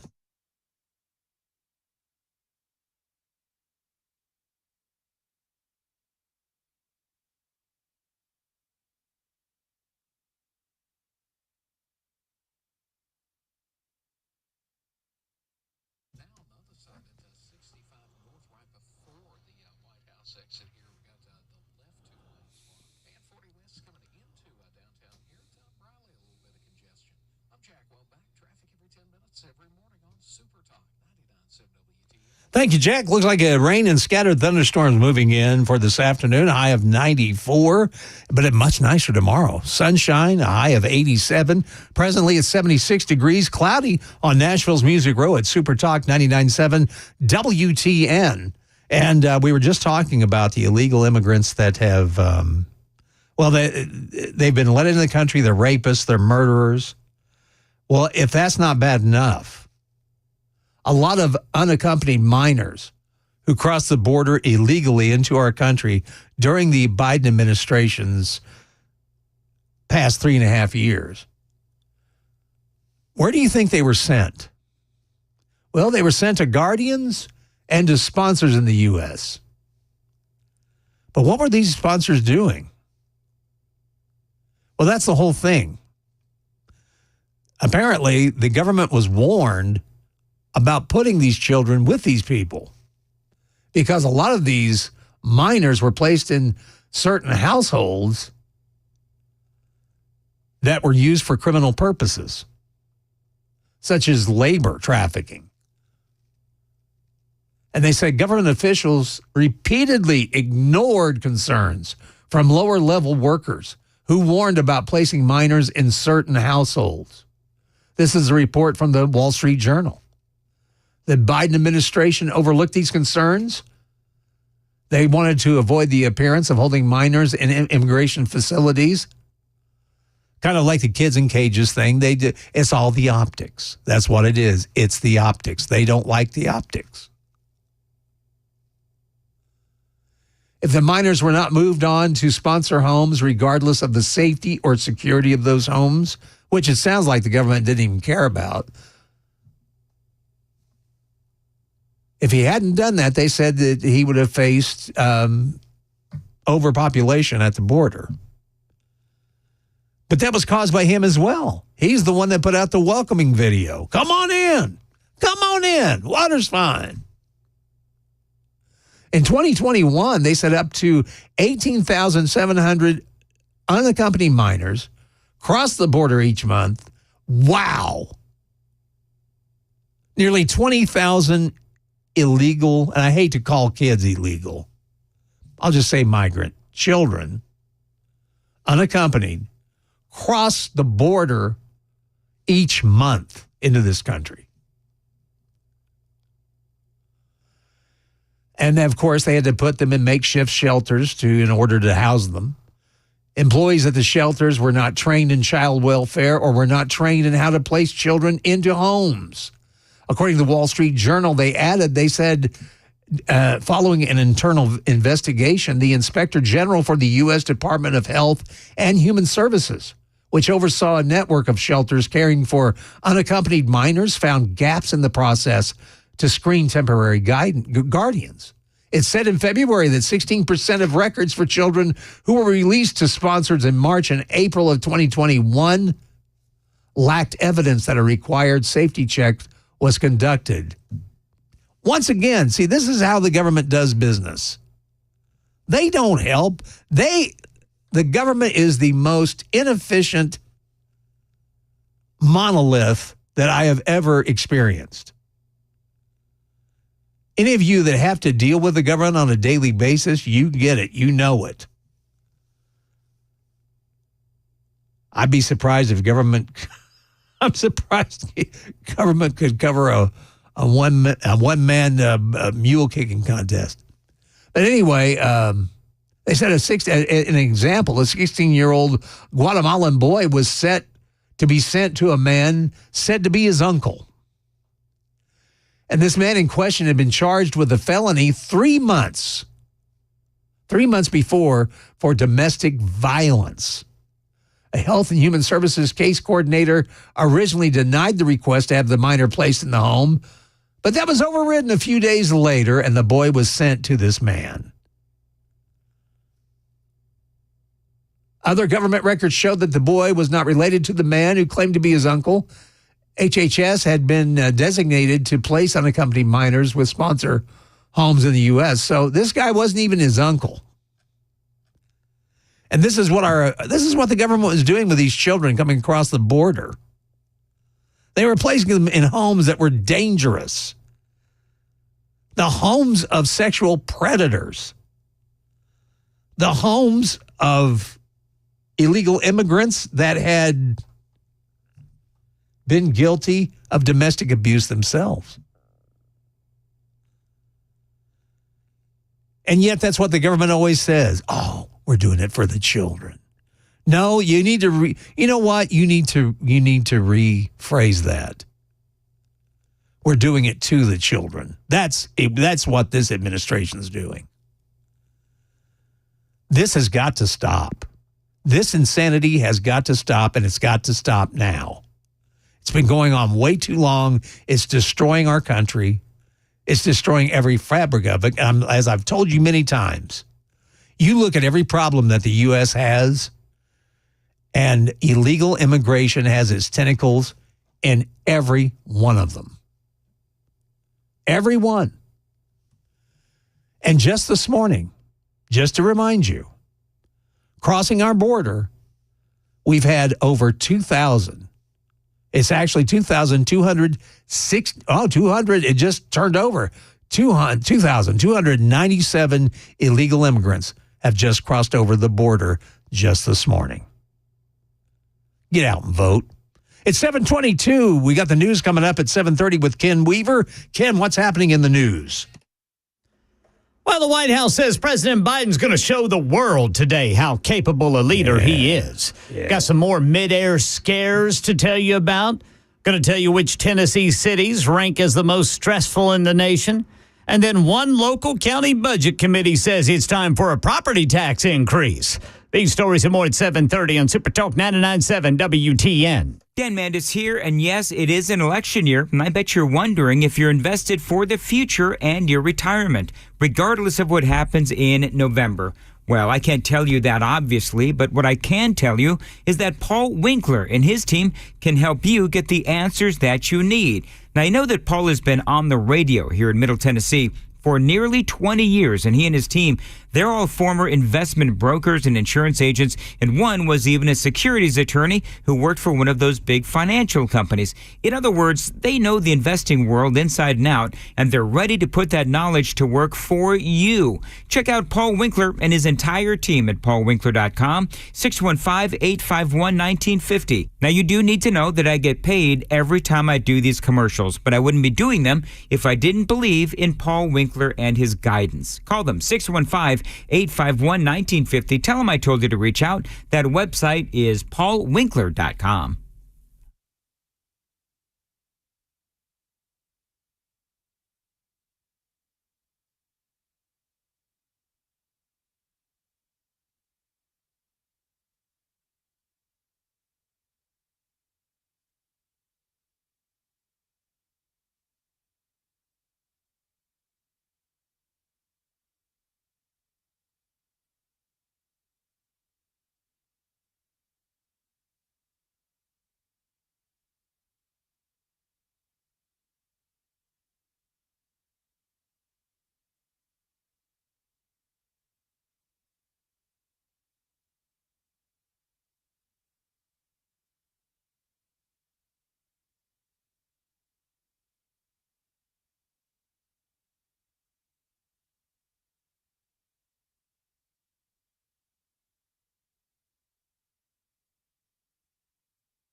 morning. It's 7:28. It is Tuesday. Johnny B in for Dan Mandis on Nashville's Morning News, along with Ken Weaver and Jeff Malinoff. We're glad to have you on with us, and you can talk to us through the Super Text line, the Members Nutrition Super Text line, 615-737-9986, and 4868 says it perfectly. Government perpetuates problems, and that's the truth. In fact, I think it was Ronald Reagan, wasn't it? I'm going to be paraphrasing here. But he said, government is not the solution. Government is the problem. My favorite quote from him is, the scariest thing you can hear is, I'm from the government, I'm here to help. Exactly. That's when you slam the door. Coming up, are hate groups getting more numerous? Yeah, that was on WKRN site this morning. I like to tackle that myself coming up at 7:35 after we hear from Ken Weaver and the newsroom on Super Talk 99.7 WTN.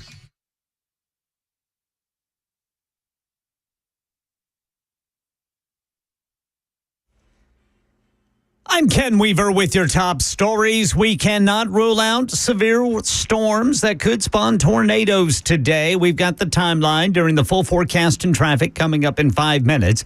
Election 2024 today. House and Senate Democrats in D.C. going to meet behind closed doors to discuss a path forward for President Biden's campaign. Party insiders telling ABC News that cell phones will be taken at the door to avoid leaks. Last night, Biden, during a virtual meeting, promised the Congressional Black Caucus he would not disappoint them. And then House Minority Leader Hakeem Jeffries, who is black, emerged and said, I support President Joe Biden and the Democratic ticket. Well, another scare in midair. Here's Rhiannon Alley. Give you a heads up. The tower call, they think that you lost a tire on the takeoff. A Boeing 757 lost a tire after taking off from Los Angeles. Passengers were told by the flight crew to brace before the plane landed safely in Denver. United has been under extensive supervision from the FAA after a number of maintenance issues this year. Sounds like a very stressful flight.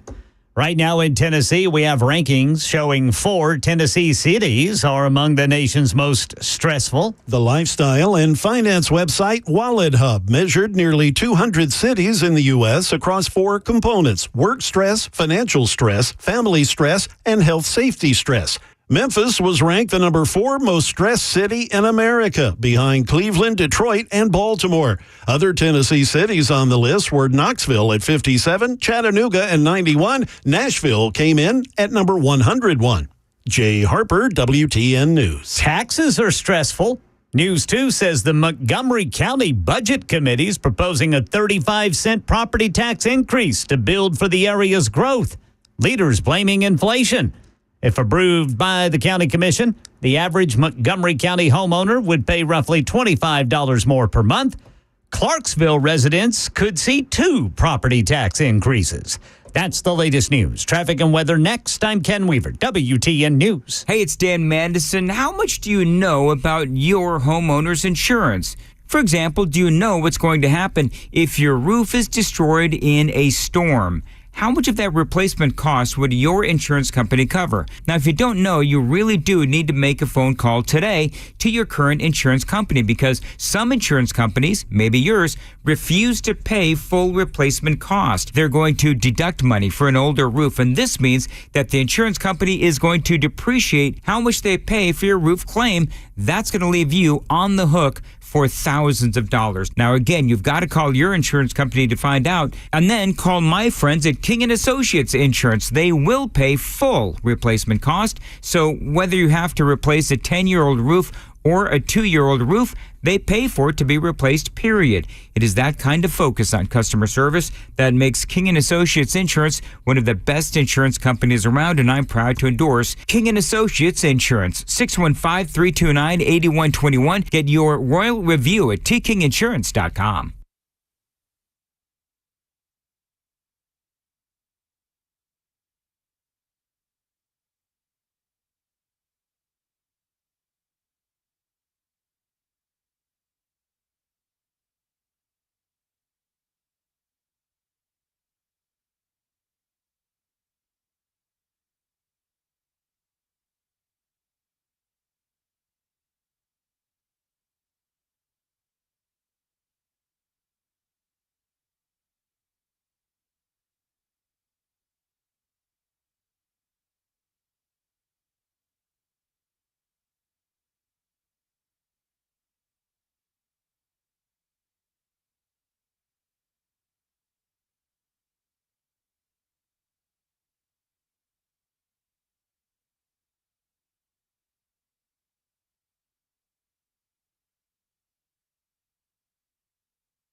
Hey, it's Dan Mandis for my friends at Busy Bee Plumbing, Heating, and Cooling. How would you like to win a free 3-day beach vacation getaway to Savannah, Georgia? My friends at Busy Bee can hook you up. Now listen, if you've been thinking about getting a new AC unit, you buy it here in July from Busy Bee, and you are eligible to win this fantastic trip to Savannah, Georgia. They take care of the gas, the lodging, and a couple of meals a day. You buy the AC unit, we take care of the vacation. Another incredible promotion they have going on for July, you buy a Beehive membership, and you get one free yearly membership for someone in your neighborhood. Now that is cool. They also know that times are tough, so they have great financing options as well with approved credit. Check out all this and a whole lot more online, busybeehvac.com, 615-775-7833, 615-775-7833, your Rude Pro partner, busybeehvac.com.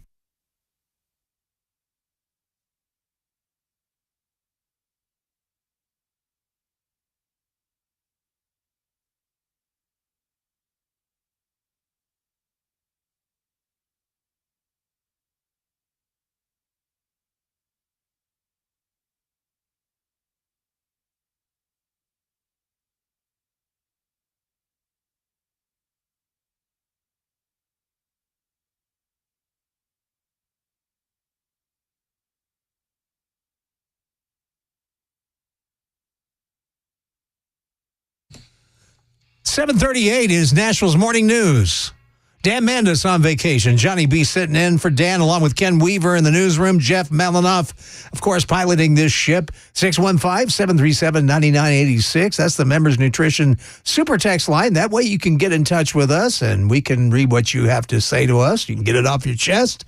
You can also watch us on Super Talk TV, courtesy of Facebook Live, Twitter, or the X, whichever you want to call it, Twitch. You can also check it out on our website, 997wtn.com. And, of course, you have various apps, including our own app, that you can download to your phone and listen to us doing whatever you do, playing pickleball, hanging around the house, playing with your kids, whatever. We can be a part of your life nonstop. And wouldn't you like that? Wouldn't you like to have Ken Weaver, Johnny B, and Jeff Malinoff in your home all day long? Wouldn't that be fun? Anyway,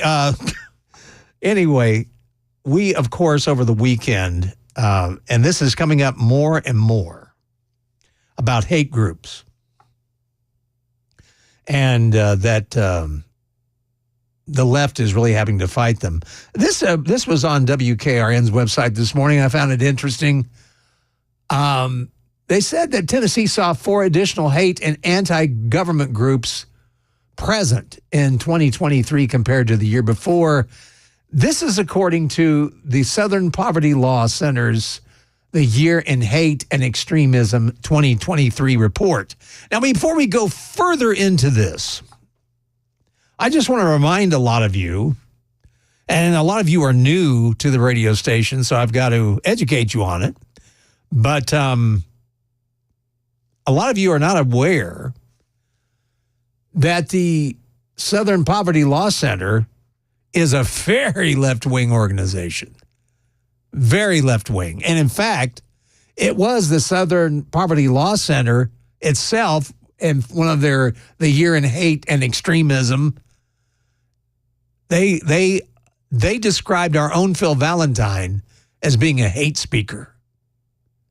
So I just want you to know where the Southern Poverty Law Centers, where they're coming from. But their data says that there were 37 documented hate and anti-government groups in Tennessee in 2023. Now, I'd like to see the breakdown of this. What were some of these hate crimes? Because I always thought crimes of all kinds were hate. I didn't think crimes were, I know you have crimes of passion, but I don't think if somebody is involved in a violent crime, that it's a crime out of, oh, I love you, man, let me smack you up. But according to the Southern Poverty Law Center, their senior research analyst is Jeff Tischhauser. Tischhauser, I guess is his name. He said the increase of white nationalist groups in the United States is driven primarily by their own perception that they're driving GOP policy, and that's attractive to the individuals who are a part of this movement. And this is what drives me crazy. The left always tries to paint the right as being racist, as being hate groups. The last I checked, I don't hate anybody. And I try to let everybody talk.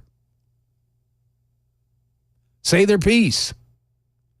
I may not agree with it, but I won't be mean to them if they're not mean to me. But if you're an a-hole to me, I'll be even double a-hole to you. But this is what drives me crazy. They're trying to paint white nationalist groups as if they were large in number. I do not buy this story. I do not believe that white terrorist groups are growing in number. I just don't buy it. Are there groups out there? Of course there are. There are all kinds of groups out there that cause trouble. And it's on both sides, the left, the right. It happens. I understand that. And there is still racism in this country, but it's not all from white people. There are some people that just cannot see beyond race. They'll lump people in one group and hate them. That I do not understand. I never have understood that. I really don't. I judge people on their individuality, on what they are as individuals. Yeah, sure, I see color. I know people are different colors. I know people are different backgrounds. But it doesn't hue how I'm going to feel about them. There are plenty of people I disagree with that I have a wonderful relationship with. But are there more hate groups? I don't believe so. But we'll go into more detail after we check traffic. It's 7:44, time to check traffic. Super Talk 99.7 WTN.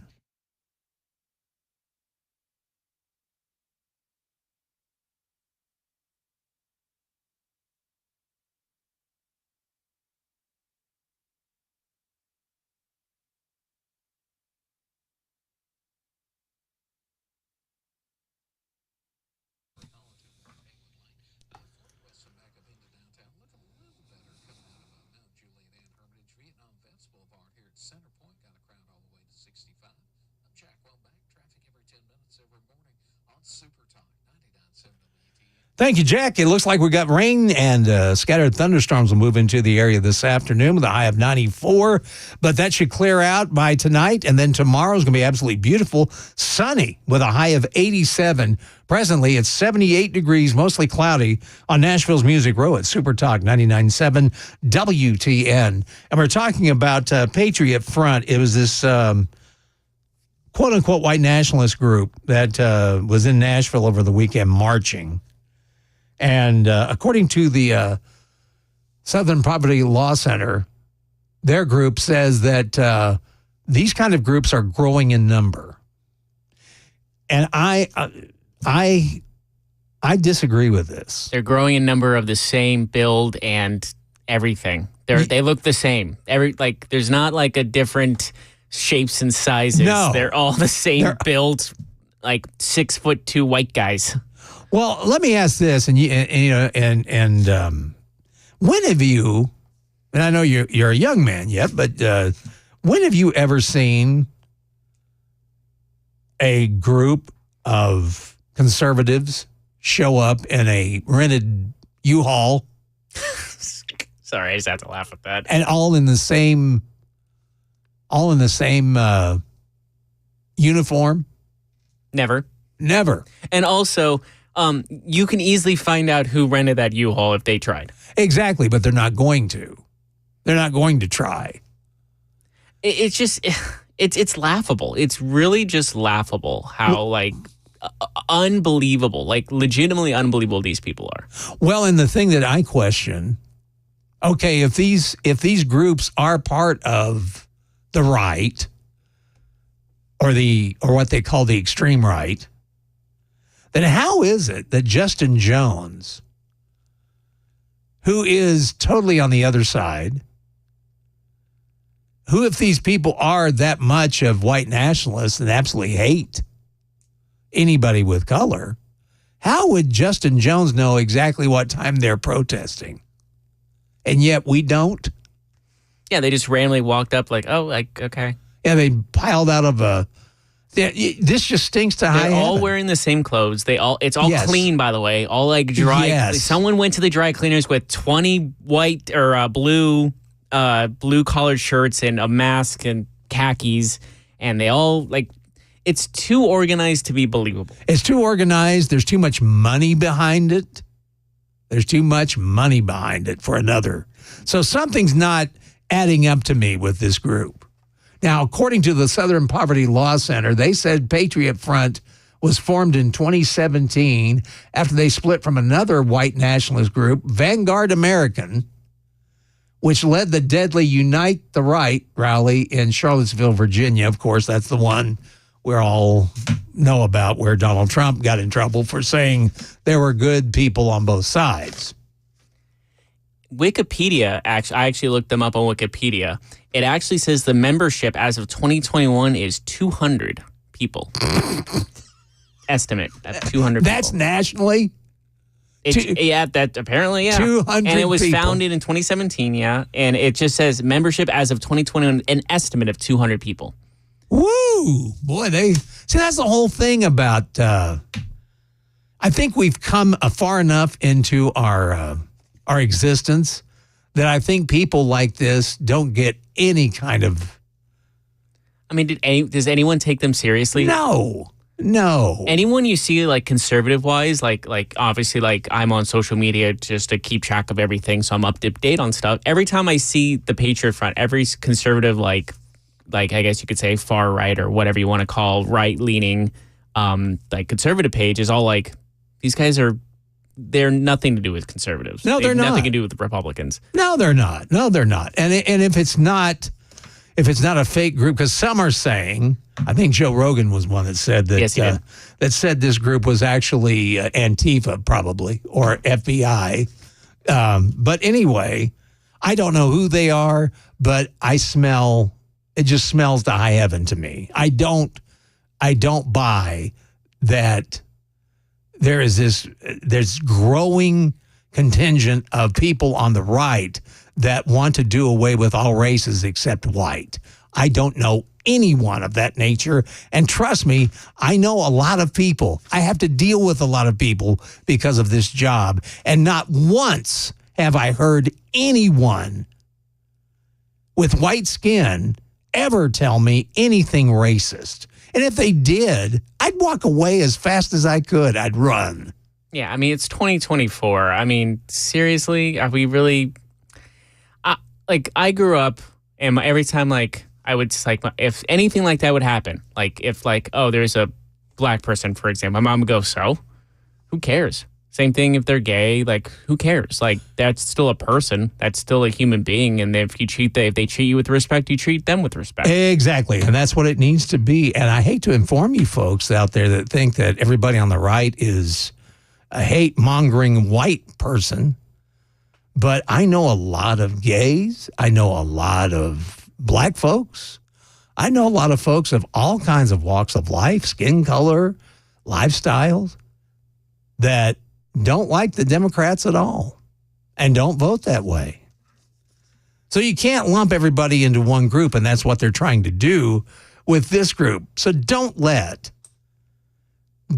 this news story get out of control, because that's what the left is trying to do. They're trying to paint everybody on the right as being like this group, this Patriot Front. And it's not. Trust me, it's not. It may be a true fringe group. If it is, that's exactly what they are. They're on the fringe. And I know that good, strong people that have good common sense, are not going to get involved with any kind of group that walks around thinking that white is the only way or black is the only way. No. Sorry, I'm not taking the bait. I'm not buying this story. And I would really like to do more investigative insight into what Patriot Front's all about. And where did they really get going? And who's really in this? And 200 members? Are you kidding me? How do they know that also? Yeah. If you can't identify one of them, how do you know there's 200? It must be the membership cards. It's 7:52. And we got news coming up at 8 o'clock. Let's find out from Ken Weaver what's happening in the news. Going to be a big behind closed door meeting of Democrats in our nation's capital today about the future of President Biden's campaign. And that group that local leaders say was a bunch of white supremacists marching Saturday in downtown Nashville didn't have a permit. Uh-oh. Details at 8 on Super Talk 99.7 WTN. Where were the police? But if you do have those problems, you do need to call USS. They are on your side. Now, this is the company that I turn to for all things foundation, concrete, and waterproofing. Heck, I just had them out to my house last month to fix some problems with my foundation. I saw those classic signs that we had problems, cracks in my bricks. But the bottom line is, for me, they came out, gave me an estimate that I thought was fair. Then they did the work quickly, professionally, and yes, I am once again a happy customer with USS. You know, they've been in business for 30 years this month, serving customers across Middle Tennessee. We guarantee our best. Call USS 615-488-7855, 615-488-7855, USSTN.com.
8 o'clock on the dot this Tuesday morning. I'm Ken Weaver with your top stories. Can't rule out severe storms that could spawn tornadoes today. Tell you about it during the full forecast and traffic in 5 minutes. Election 2024, House and Senate Democrats in D.C. going to meet behind closed doors today to discuss the future of President Biden's campaign.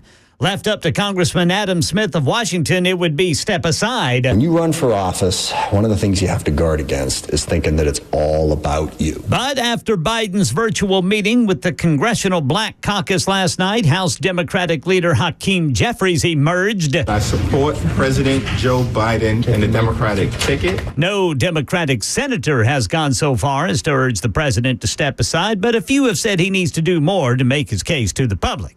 Well, the Nashville NAACP leader is responding to what local leaders say was a white supremacist group called Patriot Front taking over parts of downtown on Saturday. Jonathan Williams on Channel 4 saying city officials have determined that group did not have a permit. Whether you want to hide behind a mask or not, if you want to do so, it has to be permit because that's illegal. Right now, we have to stop them from able to pop out of U-Haul trucks. If you have a discrepancy, by all means, this is Nashville. Publicly come out and do it. Well, he's referring to videos that show what appear to be dozens of men with faces covered getting out of U-Haul trucks, then chanting and carrying American flags and at least one Confederate flag to the state capitol. Mayor Freddie O'Connell has requested information from both the police department and Metro Legal about known violations of law in recent demonstrations to make sure future activity is lawful expression of speech. Mid-air scares. Here's Rhiannon Alley. The tower called. They think that you lost a tire on the takeoff. A Boeing 757 lost a tire after taking off from Los Angeles. Passengers were told by the flight crew to brace before the plane landed safely in Denver. United has been under extensive supervision from the FAA after a number of maintenance issues this year. Back in March, a tire of another United flight fell off moments after takeoff from San Francisco, the wheel crashing down in a parking lot. Yeah, back here on the ground in Nashville, News 2 says a new survey of more than 4,000 musicians shows parking in Nashville to them is hurting every aspect of the music industry in Music City. Musician and Nashville Musician Association President Dave Pomeroy says sometimes musicians have to walk blocks with gear on a cart and then can be at risk at the end of the night with a pocket full of cash. That is, if the parking fees haven't canceled out any money a musician made at a gig. The full results of this greater Nashville musician census will be made public in September. Market Numbers Report brought to you by Beacon Capital Management. Online at beaconcm.com. Dow futures are down 9. S&P up 7. NASDAQ up 51. That's the latest news. Traffic and weather next. I'm Ken Weaver, WTN News.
Yes, we do. It's 8:06. Good morning, Tuesday morning on Nashville's Morning News. Dan Mandis has earned a week off.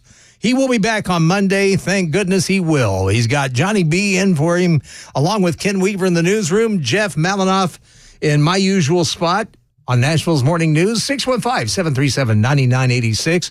And that's how you can get involved with the Members Nutrition Super Text line. And you can talk to us, and we can, you can get it off your chest. We'll help you.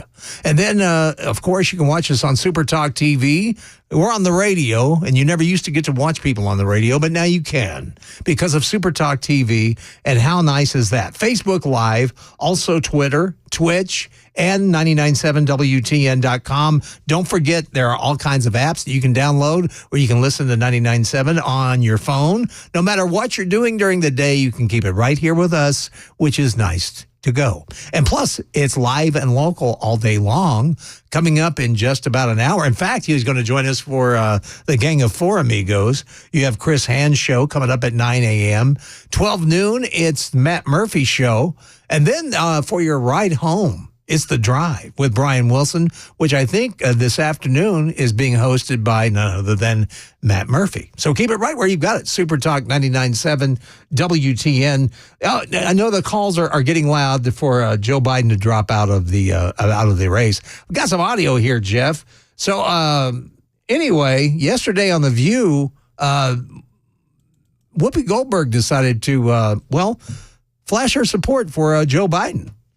Listen, I'm just going to add my 2 cents because I wasn't here on the day that y'all talked about it. I don't care if he's pooped his pants. I don't care if he can't put a sentence together. Show me he can't do the job, and then I'll say, okay, maybe it's time to go. Now, he had a bad night the first time that he went out and debated with Kamala Harris. Bad night. And everybody wanted him to quit that and say, you can't talk to women like this, or you're doing this wrong, you're doing that wrong. He came back, said, you know what, I got it, and gave 4 years. So, yeah, I have poopy days all the time. Yeah, we know. We listen to every one of them on The View. But that's the longest I've ever listened to The View. Me. It's such a, it just, my brain sags a little bit. Yes, and trust me, you're not alone. Everybody's brain shrinks a little bit when you watch The View.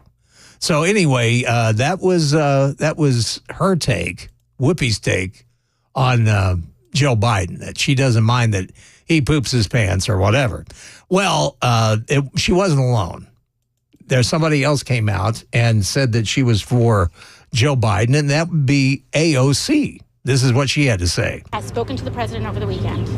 I have spoken with him extensively. He made clear then, and he has made clear since, that he is in this race. The matter is closed. He had reiterated that this morning. He has reiterated that to the public. Joe Biden is our nominee. He is not leaving this race. He is in this race, and I support him.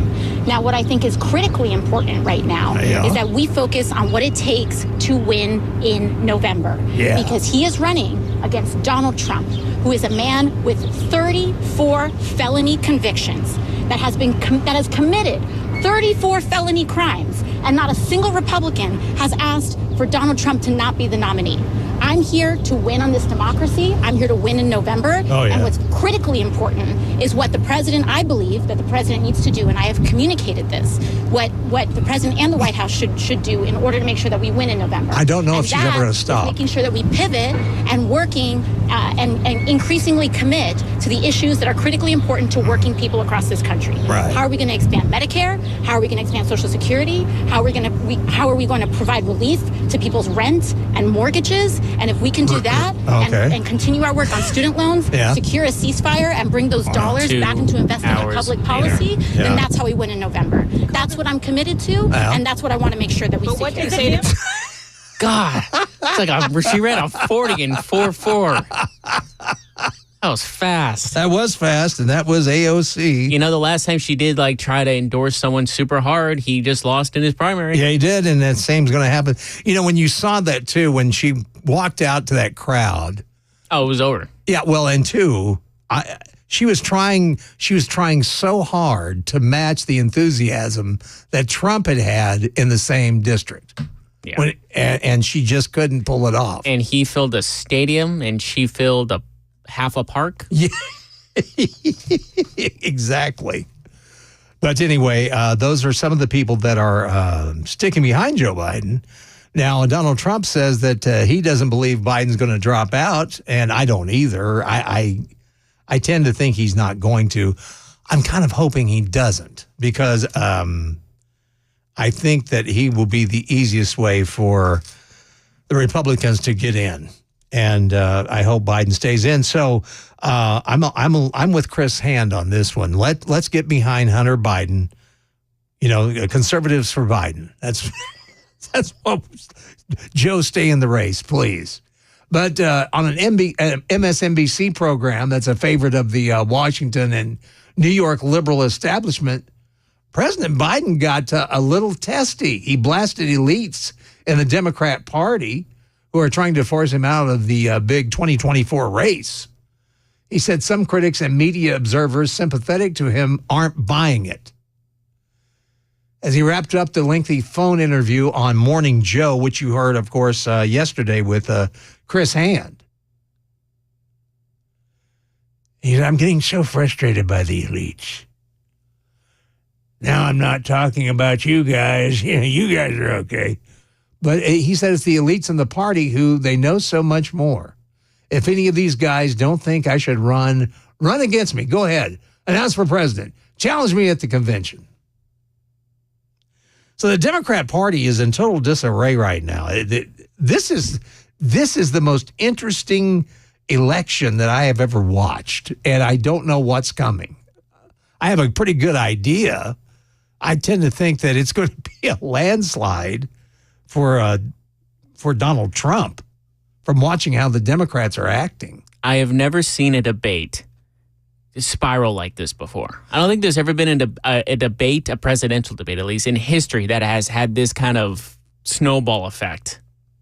The only one I can remember, but it was a different case, was when President Reagan was running against, I think Mondale? Mike. I think it may have been Dukakis. Oh, was it the question about his age and then he split it? That was Mondale. I remember because I've listened.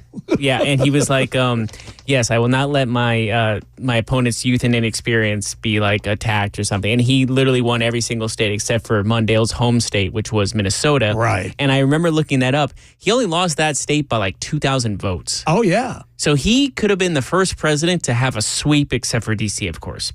D.C. has never voted Republican, but... Yeah, Reagan almost had a complete 50-state sweep. Yes, it was. And I'm telling you what, man. And I understood why. Because if you lived through the Carter administration, it was much like this one, but not as bad. I'm telling you. I don't think anyone's had a dominant two back-to-back elections that Reagan had. He dominated both. Yeah, he did. I guess FDR dominated as well during his time. Which made sense because he was World War II. Same thing with like Churchill. When you have that under your belt, it helps. But I have to look it up. But those two were landslides for Reagan. Very true. And there was a good reason for that, because Ronald Reagan, as far as being a politician, there is never, well, in fact, I didn't look at him as a politician. I looked at him as a statesman, and that was the difference. It's 8:15, time to check the roads. Let's do so on Super Talk 99.7 WTN.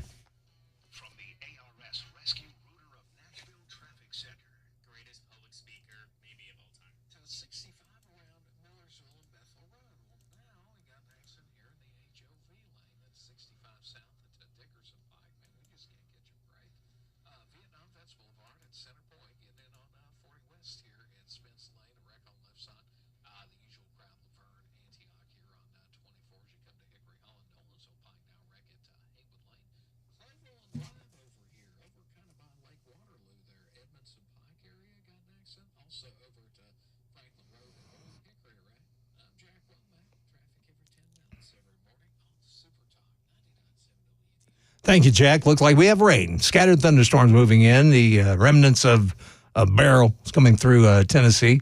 Look for a high today of 94. Some of these storms, if they do come through, could pack some winds.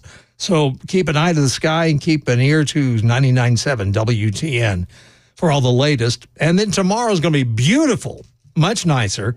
It'll be sunny and a little cooler, high of 87. Right now, 78 degrees on Nashville's Music Row on Super Talk 99.7. WTN, which, of course, too, Dan Mendes is on vacation. Dan will return on Monday. Be sure and be here with him. 615-737-9986 is the Super Text line. And looking at the Super Text line, 9604, you got it right on. Carter was inept. Biden is evil. That is the difference, because Carter seemed like a genuinely nice guy. He was wrong on a lot of issues, but he was not a very effective president. And plus, that was a horrible time. A horrible time in the United States, because it really did change my outlook. I was more into the Democrats until Carter, and then that really changed me, and then Reagan changed me. But, yeah, you're exactly right. You can also say President Ford had maybe the worst hand given to him as well coming into that presidency. So it was very hard for him to win a re-election after all that happened. Well, he came across very weak. Yeah, well, he wasn't even vice president. So it's like No. he I don't think he wouldn't have had a chance to win a primary, let alone get reelected. But it was just, again, he got dealt a very bad hand. And, of course, he just didn't have that public speaking ability to really push people over the top. Well, and he was very accident prone, too, which doesn't help. Like Biden accident, like tripping? Or yeah, sure. Yeah, he fell all the time. Ford, in fact, Chevy Chase on Saturday Night Live made jokes of it all the time. Why they don't do that with Biden? Well, we know why. They kind of do now, but I think they're just like their hands are tied. We're like, okay, this guy's just a walking punchline. We got to do something. Yeah. But I don't think they obviously have avoided. Well, of course they have. Majority of Biden's issues. Because if you've noticed, late night TV, starting... it's terrible. Well, it's gotten very... It used to be they lampooned everybody in politics. Now it's just the right. That's it. I mean, they had made fun of Clinton. They made fun of... Who was Clinton's opponent in the second, in his re-election? I forget his name. Bob Dole. Bob Dole. They had... God, what was, I'm blanking on who did a parody of him, but he passed away a couple years ago. I'm blanking on his name right now, and I love him as a comedian. He did the O.J. Simpson sketches. Oh yes, I know who you're talking about. I know. I'm gonna look this up because it's gonna drive me crazy. I'm sure someone in our super text line will say it. Norm Macdonald. Norm Macdonald, thank you. Yeah, that's what the members nutrition check comes into play there. Actually, it was my brain. It was you. My brother. Yeah, Norm Macdonald did Bob Dole, and that was hysterical. Yes, and also it was. people, and then a bunch of more people did Clinton, but yeah, they did stuff in the '90s very well. Yeah, they do, but they don't anymore. But it says the Republican National Committee has now approved a Donald Trump endorsed party platform for Monday. Document will lean into Donald Trump's vision for the country as he and Biden are going into the 2024 election. The platform document says that it is dedicated to the forgotten men and women of America. It has 20 different promises that include seal the border, stop the migrant invasion, as well as inflation, and make America affordable again. I like that. The Trump campaign has sought to pare down the previous platform of the Republican Party. So that's good. We want to improve things. So you either vote for us and we'll make the border secure. We'll get inflation under control. We'll give you back some of your tax money. We'll also give you the freedom to buy whatever kind of vehicle you want. We won't mandate what kind of vehicle you can drive. Or you can go with the other guys and just continue on this sad trajectory we're on for the oncoming years past 2024. And in fact, if you'd like to keep this going, you can be just like Chicago. You know, I know a lot of you enjoyed your 4th of July, your Independence Day, with all of your fireworks and cookouts. And in fact, that's why so many people have died and fought for this country, so you could enjoy that part of your life. Well, guess what happened in Chicago? Oh, my gosh. Over the 4th of July weekend, over 100 people were shot across Chicago, 19 of whom lost their lives. They say this year's Independence Day violence included nearly twice as many shootings and deaths as 2023, where 62 people were injured and 11 were killed. Folks, Chicago has some of the strictest gun laws in the country. How's this happening? How are people dying at the hands of a gun if you can't own one? That's why gun control is not going to work. And it's not the gun, it's the individual.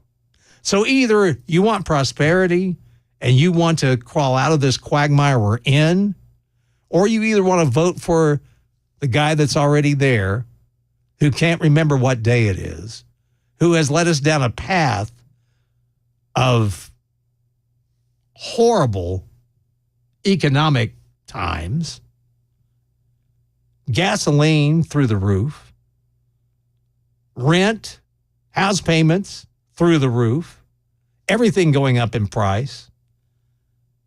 Yeah. Do you want more of that? Or do you want more of what we experienced between 2016 and 2020?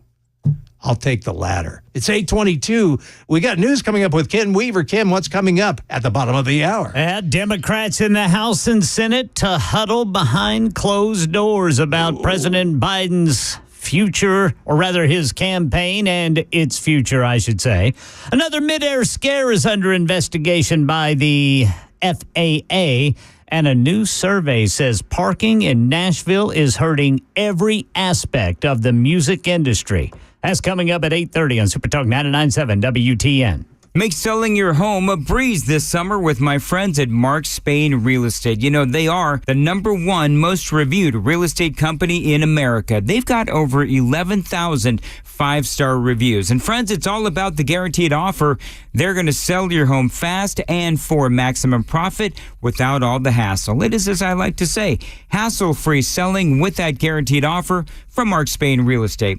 Now, they've been helping homeowners sell their homes for nearly 30 years. In fact, with Mark Spain Real Estate, they've helped over 58,000 families sell their homes. Now, one of their customers and our listeners, Ashley, says Mark Spain Real Estate's knowledge of the market and strategy made selling my home simple. And she's already recommending Mark Spain Real Estate to some of her friends. So call them today at 855-299-SOLD, 855-299-SOLD for Mark Spain Real Estate. Find them online. It's markspain.com to get a guaranteed offer on your home today. Please tell him Dan Mandis told you to reach out. That's markspain.com and start packing.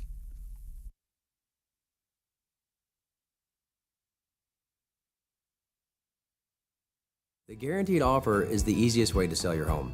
It's really simple. We bring you an all-cash offer. You close in as little as 21 days. No home inspections, no lock boxes, no open houses. Go to markspain.com to get a guaranteed offer and start packing.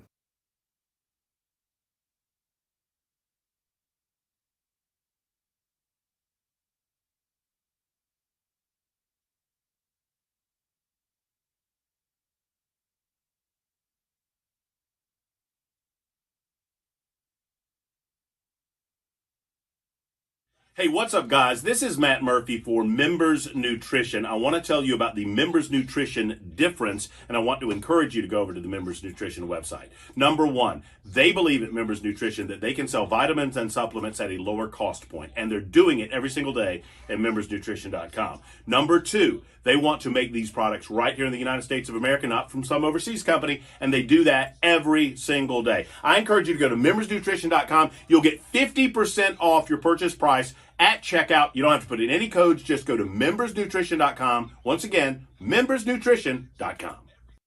Hey, it's Dan Mandis, and I am so glad that California Closets has fixed my closet catastrophe. After exact measuring and planning, they came over and got to work. Yeah, once it was all plotted out on their 3D CAD system, the pieces are measured, cut, and precisely installed into my space. It was clean, fast, and professional, and above all, my new closets look and function great. Now, this was my dormer, and now this is my new dormer thanks to California Closets. Look at all of this added space for shirts and shoes, you name it, and it is cut so precisely, simply amazing. And my old closet that has now been reborn as the ultimate in style and functionability, making the best use of the space that I had. They can work on just about anything: bedrooms, garages, home offices, closets, pantries, and so much more. Find them online, CaliforniaClosets.com, and see what they can do for you. You can schedule a free design consultation. Mention my name, CaliforniaClosets.com.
It's 8:29. It's Nashville's Morning News. Dan Mandis on vacation. Johnny B in for Dan, along with Ken Weaver and, of course, Jeff Malinoff along with us. And, of course, you can get in touch with us, too, 615-737-9986. Coming up at 35 after is the Gang of Four Amigos, where Chris Hand will join us. But right now, it's time to check the news with Ken Weaver on Super Talk.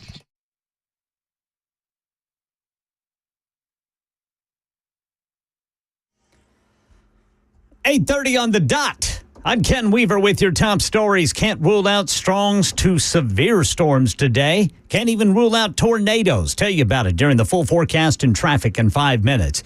Well, in our nation's capital, Democrats in the House and Senate huddle up with their respective caucuses today to discuss the future of the president's candidacy. Stephen Portnoy with more from Washington. While a half dozen Democrats have openly called for the president to drop out, far more have said they stand by him. No Democratic senator has gone so far as to urge the president to step aside, but a few have said he needs to do more to make his case to the public. Congressional Democrats will meet behind closed doors today to discuss this, but House Minority Leader Hakeem Jeffries says he supports Biden's run. Now, the White House says Biden today will show the world he's capable, starting with the NATO summit. 3 days of meetings, speeches, and dinners starting today. Another midair scare under investigation by the Federal Aviation Administration. Here's Rhiannon Alley. Audio captured the confusion in the cockpit. Wait, who's cleared to take off on 2A? The Delta plane was taking off from Syracuse, New York yesterday. At the same time, an American Eagle flight was about to land. It appears the planes came dangerously close as a stunned police officer watches, seemingly convinced the planes were about to collide. And on the other side of the country, a United Boeing 757 lost a tire after taking off from L.A. And here in Nashville, a new survey shows a majority of respondents say parking policies are hurting every aspect of the city's music industry. News 2 says more than 4,000 people who work in the music industry, including musicians, responded to the Greater Nashville Music Census and say it is their top concern, parking. And it's not just high prices for 2-hour lots, it's safety too. Some musicians saying they have to walk blocks with gear on a cart, and then they're vulnerable to thieves. The full census results will be made public in September. Market Numbers report. Market Numbers brought to you by Beacon Capital Management, online at beaconcm.com. We are 2 minutes into the brand new trading day, and right now the Dow is down 66. The S&P is up 9. The NASDAQ is up 65. That's the latest news. Traffic and weather next. I'm Ken Weaver, WTN News. And Amanda's here. I want to tell you about my carpet cleaning company, Zero Res. Now, I've been a client for years. I've got kids in the house. I've got dogs in the house.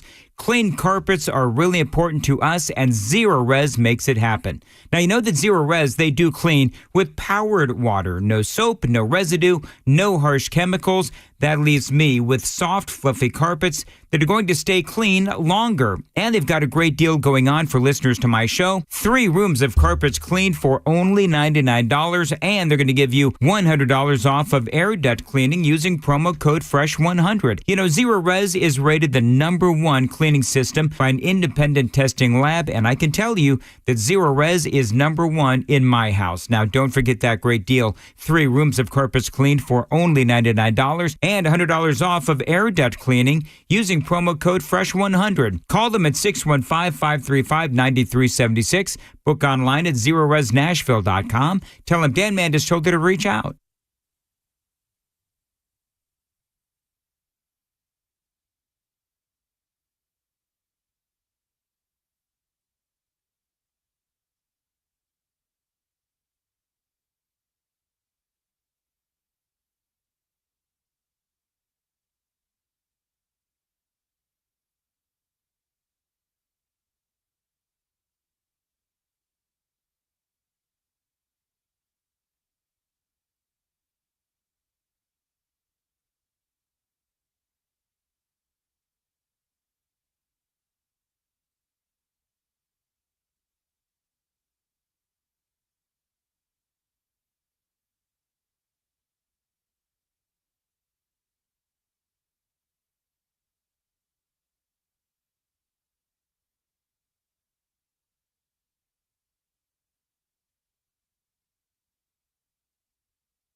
Dan Mandis here for my friends at Cove Generators. Listen, if you've been thinking about getting a backup home standby generator, you've got to call my friends at Cove Generators right now because they have a great deal waiting just for listeners to my show. Right now, you can get $500 off when you mention my name, Dan Mandis. By the way, they also have great financing options as well. Now, Cove Generators are your premier Generac home standby generator dealer in the state of Tennessee.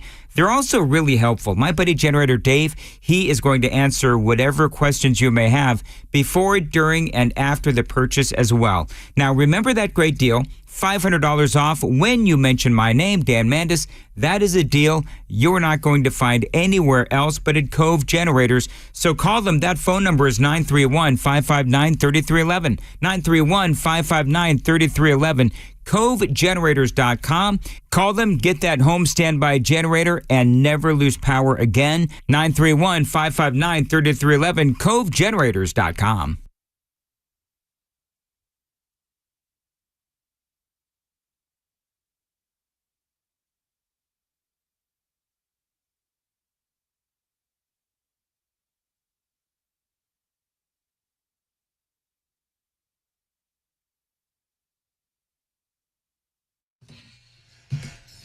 Hey, we're here. I swear to God. 8:38. It is the Gang of Four Amigos. Good morning to Chris Hand. Hey, who's good joining morning. us. What's up, JB? You are, man. Man, you're rocking this morning. Thank God. Well, you are too, and can't wait to hear what's coming next.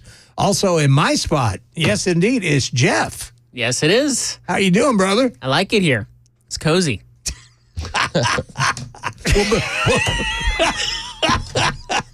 We'll build the fire. And then on the right behind, We did say this morning that it gets very cold in here.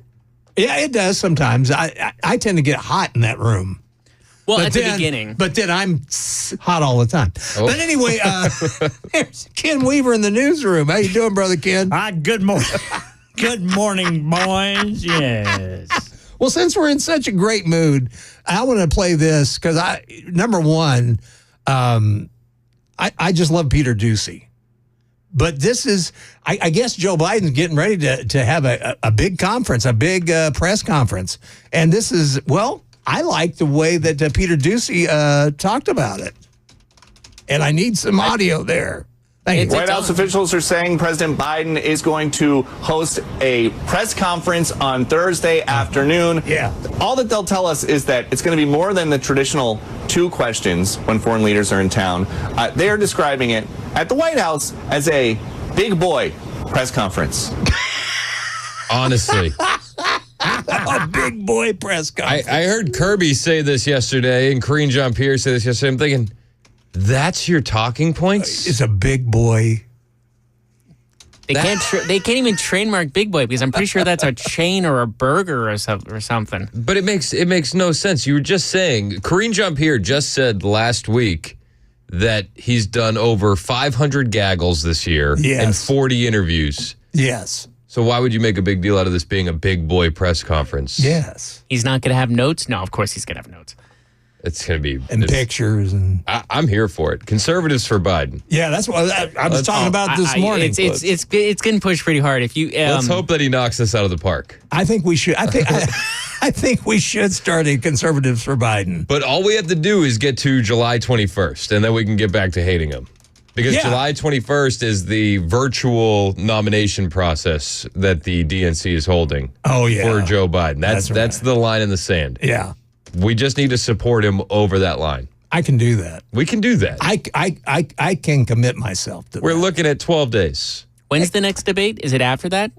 I don't think there should be a next debate. I don't either. I know they're planning another. That's why I'm like, I hope it's after the 21st. I believe it was in October, if I recall. Yeah, I think is it that late? I thought they had 2 early ones. But Trump needs to come out and just say, guys, I remember the last debate. The American people remember the last debate. Joe might not. But I don't think it puts our country in a good spot to do this again. No.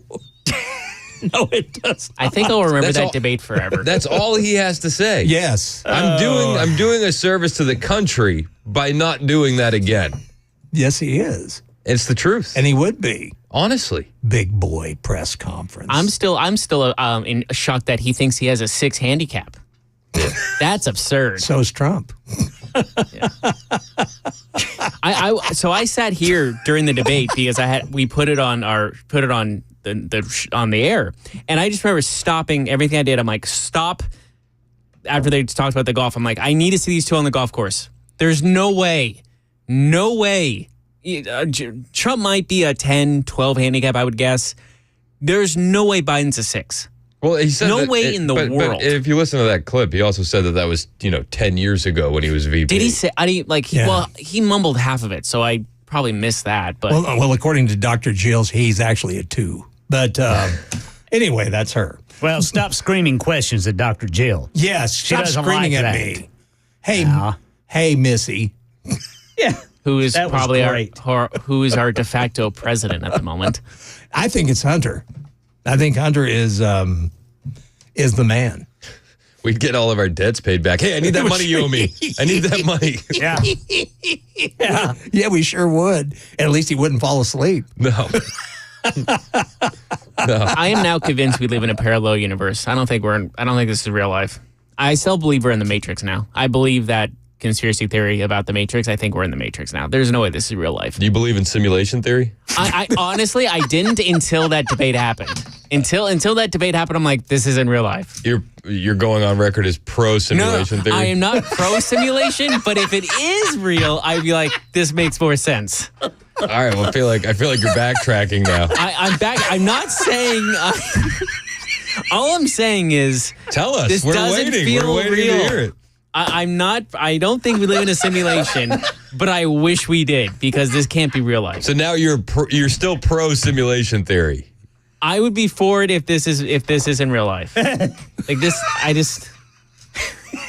I don't like where we are in real life. I bumped into a vegan once that believed in he believed in simulation theory, and I said to this vegan, I said, "Well, if you believe in simulation theory and you're a vegan, like the steak is just." It's showing up. The steak is zeros and ones. He said to me, Chris, I don't have time for this today. Wait, you see him often? You can't do both. Oh, Lord. Well, changing the subject, which I think we should do. You guys don't want to do another 10 minutes on simulation theory? I'm up for it, man. Yeah, let's go. Let's go ahead. What the hell? No, what do you got? What the hell? No, earlier we were talking about some of our crazy radio experiences. Okay.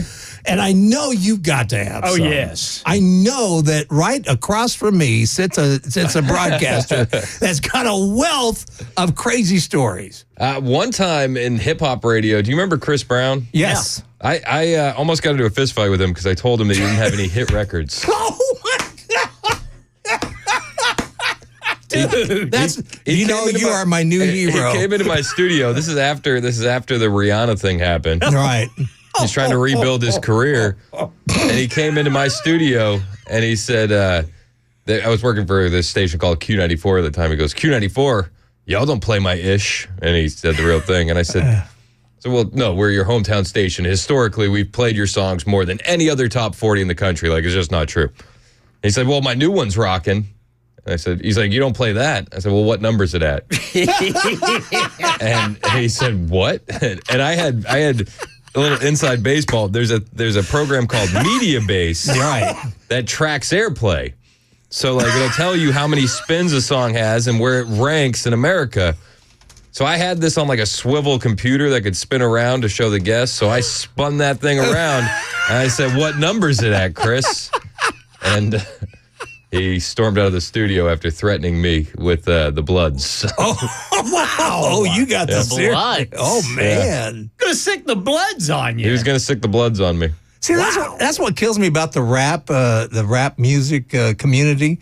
Because when Phil Valentine and I used to work at the other crackling station, at the other building, that was all glass, by the way, they had a rap station in there. And we went into work one day, and there were these very intimidating, like they had to be 6'5", with dark sunglasses on, all dressed in black, standing at each doorway, just looking intimidating. I finally looked at somebody, I said, what's going on?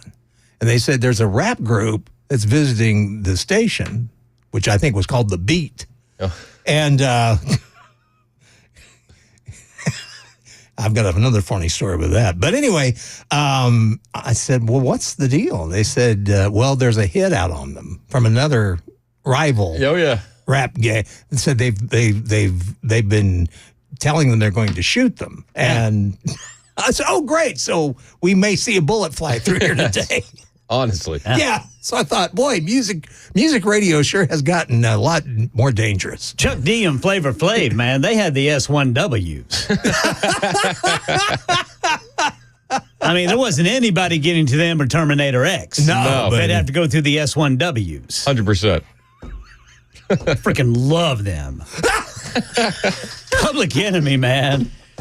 I don't necessarily a Public Enemy fan. I don't necessarily agree with their politics, but man, that is some good music. I tell you, it never hit me when I met him. I would have never pictured Ken Weaver to be a rap fan. Ken is based. But he is. He knows his tunes. Ken-based Weaver.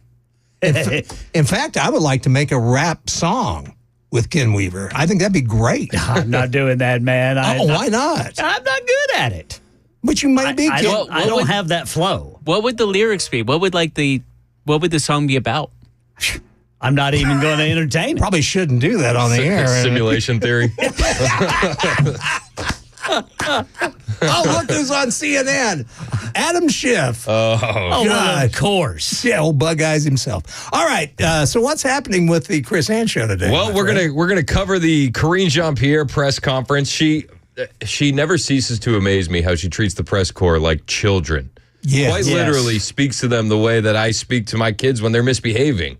It's unbelievable. That was going viral yesterday. Plus, we have AOC riding with Biden. Jill Biden's all in. Sanjay Gupta says, we need some more tests.